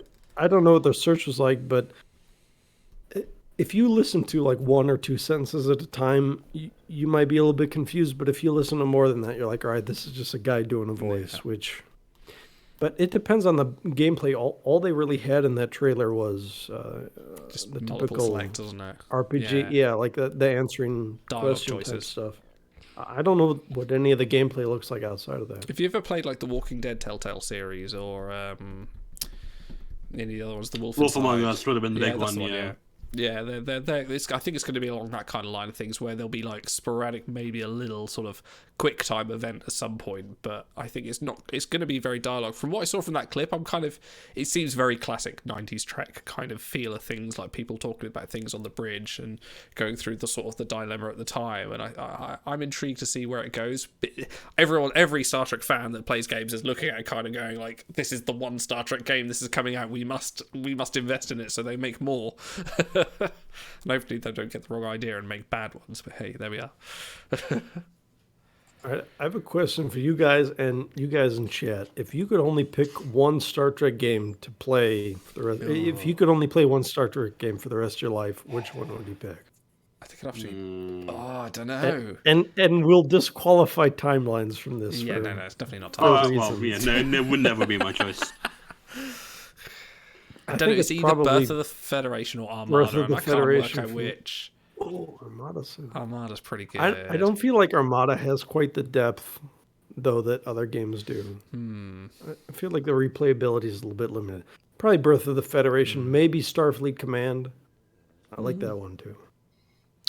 Yeah, Birth of the Federation, if they fix that memory leak, would be great.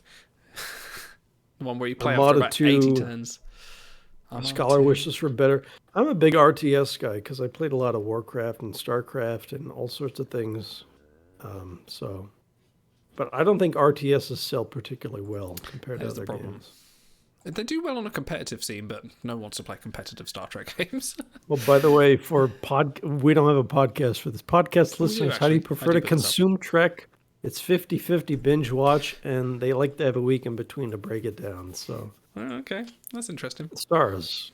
One Star Trek game for the rest of your life. One Star Trek game to Legacy. Legacy. I'm intrigued by this. All right, I have such good memories of it. It's like the gameplay is like relatively like rudimentary, but it's like a combination of I like all the scenarios. There's like good like mix of different level design, and there's just like the fact that it is a interesting joined up story between all the eras. I really get into the min-maxing your credits by there's an achievement for taking an Enterprise era ship into the Next Generation era. Interesting. So you have to go through a 5-part TOS arc that includes fighting Borg and Klingon war. Yeah, exactly. That's the thing. And you have to use an Enterprise ship which doesn't have shields. Oh shit, dude! It's all you got to do is reinforce the hull plating. That's exactly the same. Polarize it. Use the grappler. Yeah. Shuttle pods but away. it's also just stuff like I have such good memories of turning on 4-player, like 1 human player versus 3 AI. Pick different all Federation faction, and then just picking different compositions of ships. Because the AI would always have the exact same composition. It would always go for 3 Sovereigns and a Defiant, because that's what you could afford with the maximum budget. And it was always a case of, can I beat the enemy fleets with a fleet of 4 Defiants? And most of the time I could if I was good at it. Can you beat them with 4 Intrepids? A lot harder. That's like because they're like mid-range fast cruisers. Can you do it with 4 Nova classes? No, you cannot. Unless you got really predatory, because the game has this system where you can target subsystems and completely knock out weapons. So if you were quick, and the thing about the scout classes in that game is that they get a lock on subsystems way quicker than the other classes because their sense is so much better, and then you could sometimes, if you were smart about it and you led one ship off the other ones, you could have your swarm of Nova classes converge, knock out the shields, and then just like pick away at a Sovereign class and kill it like a load of ants eating like a larger animal. And it's like I just wasted so much time doing that. It was just so much fun. Dude, if Legacy was on GOG.com, I would have bought it already. I'm on the page, but it's not one of the listed games. So. Yeah, because it's in a weird rights issue where it was kind of made by Bethesda, which is the weird thing about it. Oh, yeah. But it used the Armada engine, didn't it? It was the same kind I think it might have been, honestly, because like I remember seeing some of the collision bugs in Armada and being like, that reminds me of Legacy. Oh, yeah, I found a download. 2.2 gig. Yeah, we can do this. Yeah, no, Legacy is the one I really want to play. Crank is asking, did any of you guys pay much attention to Axonar before it fell apart? They had a good chunk of money when they were fundraising. It looked amazing initially. I remember seeing some shots of like the skill thing. I was like, oh, that's kind of cool. But I've never really had much interest in like Star Trek fan films. But after the mess that I heard that it turned into, I was like, oh boy. Because that was a real example of shitting where you sleep. I didn't introduce myself to that whole world until like post Axonar, and then I don't know. I think the problem was because the producers played around so much with how they were doing the funding, and then got a little bit up their own arse that turned CBS into like, right, we're going to clamp down on every Star Trek production and every kind of thing to stop people doing that. So it was a bit like, ugh.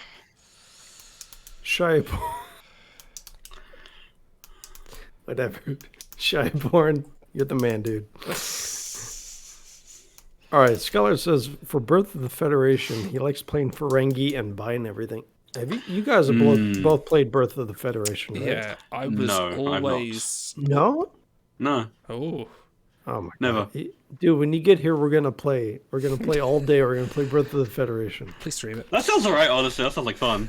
All right, what's your favorite race to play Idle? I would always go either, I think it was Cardassian, and I would go Intelligence and really fuck up everyone's. I would be totally on the espionage and sabotage links and just send everything out. Fuck everyone up's home planet so they couldn't produce ships, and then I'd just run over and then just take them all out. See, I always stuck with the traditional Federation because it was so easy. Everyone's your ally. You get a lot of credits that way, and then you can tech into the Defiant, which was the most overpowered ship in the whole game. So I like that until like, you know, one of the stupidly overpowered like Borg Cube or Talarian destroyers came along, and then you just had to send your entire fleet to die. They actually had a pretty healthy modding community. Oh, do they? I think it's considered like abandonware now, so you can probably download it and like 15 different mods for it. So I think Legacy is in a similar situation. Actually, I remember when my my boyfriend was looking up a way to play it, because we played through the entire thing together and it was quite fun.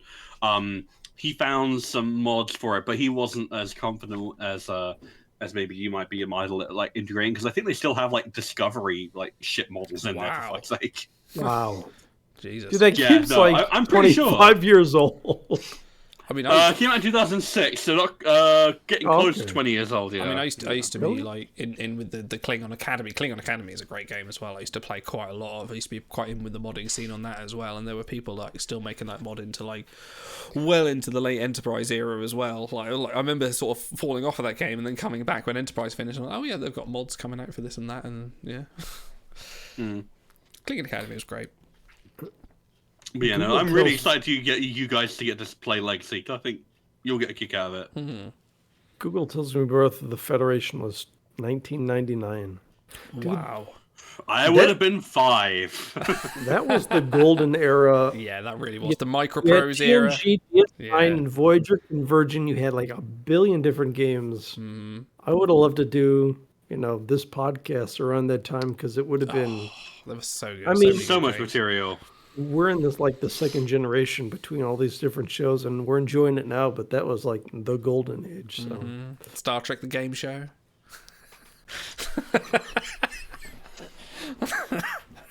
Well, we're not going to talk about that. And that's a dark era of timeline. Yes, that's a black mark on our records. I kind of hope we get a resurgence in Star Trek games. I really do, because like resurgence is resurgence is. I hope that's a because I want it to be a case of I want more Star Trek shooters. I want like RTSs. I want more narrative games. I want exploration games. Like Elite Force 3. For some reason, Alex Monroe is now in the 32nd century. Good. I'm down for it. I'm there. Yeah. Play as Alex Monroe's ancestor in the Xindi War. Why not? Fuck yeah. Actually, did yeah. Okay, one last poll for chat. What kind of Star Trek game do you want developed? Either real-time strategy or first-person shooter or turn-based strategy? I kind of like both the Federation ones. RTS is where my heart lies, because I played a shit ton of Star Wars Galactic Battlegrounds back in the day, and the fun interactions between units and stuff like that, where it was like the Rebel Alliance could make speeders, and they were massively overpowered against AT-ATs, and like the Rebels had these really shitty tanks that couldn't do shit against anything because they were completely non-canon designs. And then you had like Jedi who would like just come out of the temple and be like, and then they would like go out. It's good fun, like a lot of good fun. Yeah, like I said, I'm a big RTS guy, so first-person shooters don't necessarily appeal to me for couch co-op reasons. I had a lot of fun growing up doing that kind of thing with friends, like with Halo or whatever. But if it's just me playing alone, it's real-time strategy, I think. Definitely give me Mass Effect, but Star Trek. Yeah, I should include ARPG in there. Yeah, Mass Effect is always the one that got close to capturing the vibe I wanted from a Star Trek game. Definitely. You know, it was almost sort of, you know, it took us massive inspiration for Star Trek and Babylon 5 and things like that from how they handle all the integrated races. Like, and they had such a depth of lore as well. The Krogans are just the Klingons. The Turians are kind of the Cardassians mixed in with the Vulcans. And the Solarians are just weird. Shy Porn says, one last comment on fan films. If you want a legitimately decent written fan episode, check out Star Trek New Voyages World Enough and Time. Guest starring George Takei. It's rough in spots, but good. Some fan films are okay. Some fan film stuff, good. Need to watch more of them. There is a lot of bad ones out there, though. There is a whole site dedicated to them, and they're all on YouTube. And there's some, yeah. If you ever thought about trying to make your own fan film, go and watch those, and then maybe you won't. Yeah, you'll reconsider. Yeah. I've between Delta Flyers and Shuttlepod One, I've been listening a little bit more to these podcasts from the actual actors in Trek, and I've always wondered what they really think about these fan films and Trek conventions and all that stuff, because, they say they're very grateful, but there's always a stigma attached to people that go and do like conventions and stuff, that they're nerdy, or they're weird or whatever. And I don't know, what do you guys think about that? Because it is like, it's sort of an isolated world on its own. But if you go there and you meet the people face to face, they're like genuinely decent people who just are passionate about something. So I think, like, a lot of the people that sort of, recurring actors that go to the conventions, I think if they didn't want to do it, they wouldn't do it. Like, I think if they didn't get something out of it for them, I think there is a genuine belief that they love what they do. I think more importantly, they've hit a niche where they've got people that love them, that want to sort of hang off their every word, which is part of it. But I think, a lot of the times, like, they would probably get bored of that after a while, but they keep coming back and they keep telling the stories, and they've got a lot of stories to tell from, quite a big portion of their fan base. And I think they do respect what it means to a lot of people, because, Star Trek is an influence on so many people on many different levels. It's not just a TV show that people are into. It is actually something. It's not just the tip. People have evolved past that 90s predilection that it's a nerdy thing. No, it's a television thing. It's a genre thing that people are into. Like, where everyone's into this kind of stuff now. Like, this is modern day television. This is modern day humanity, that we can look beyond our mere mortal selves, as it were. And yeah, I think a lot of the actors do sort of appreciate that, and love it as well. I think they do. Yeah, except I think that Beltran does. Well, I was literally about to say, like, the ones who aren't interested just aren't interested, and they don't do it. Yeah. Like Blalock and Beltran, for like who have like legitimate grievances with the show and would rather not spend their time talking to people who worship it. Like, that's totally valid. It's the case of, I think you do also have to be very careful of trying to form a parasocial relationship with this kind of thing, because it's like, they may play a character you like on TV, they may come across in social media and like conventions as real nice, but they do not owe you anything. You do not owe them anything. It is, you are meeting a stranger. Don't ever forget that. Mm-hmm. Except us. If you DM us on Discord, we'll be super nice to you, and we'll talk to you whenever you want. Yeah. All right, I need to go to bed soon because I'm getting tired. I think I've yawned about 15 times. I'm out of beer now. So there we go. We've reached the limit. We have leave to go. Yeah. RTS 1. There we go. Oh, sorry, Otto, for the podcast listeners.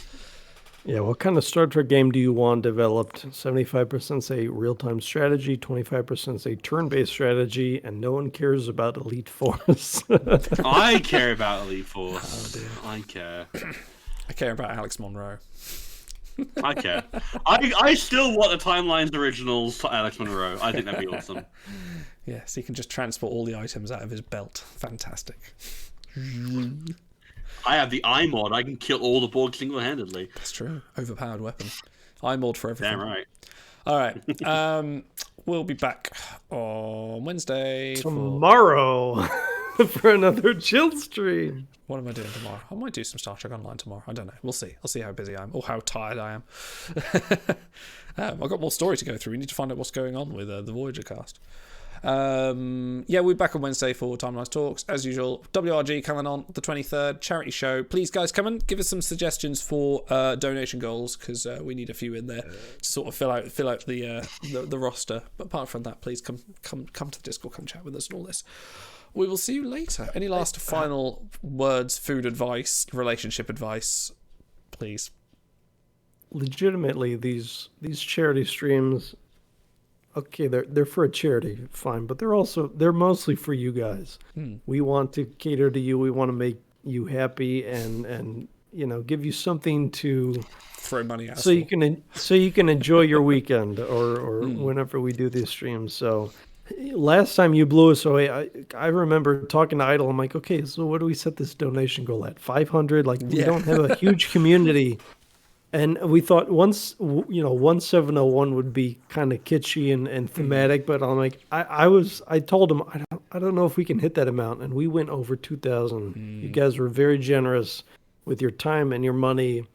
We had WRG come on; they're going to come on again, and we're going to have a Star Trek actor along with Shyporn. That's 2 Star Trek actors. That's pretty good bang for your buck right there. So we had a great time last time. I know we're going to have a great time this time. So thank you guys for making that so much fun. Well said. Well said. Your final word, Stars. Kapla. All right. We'll see you later, guys. Ta-ra.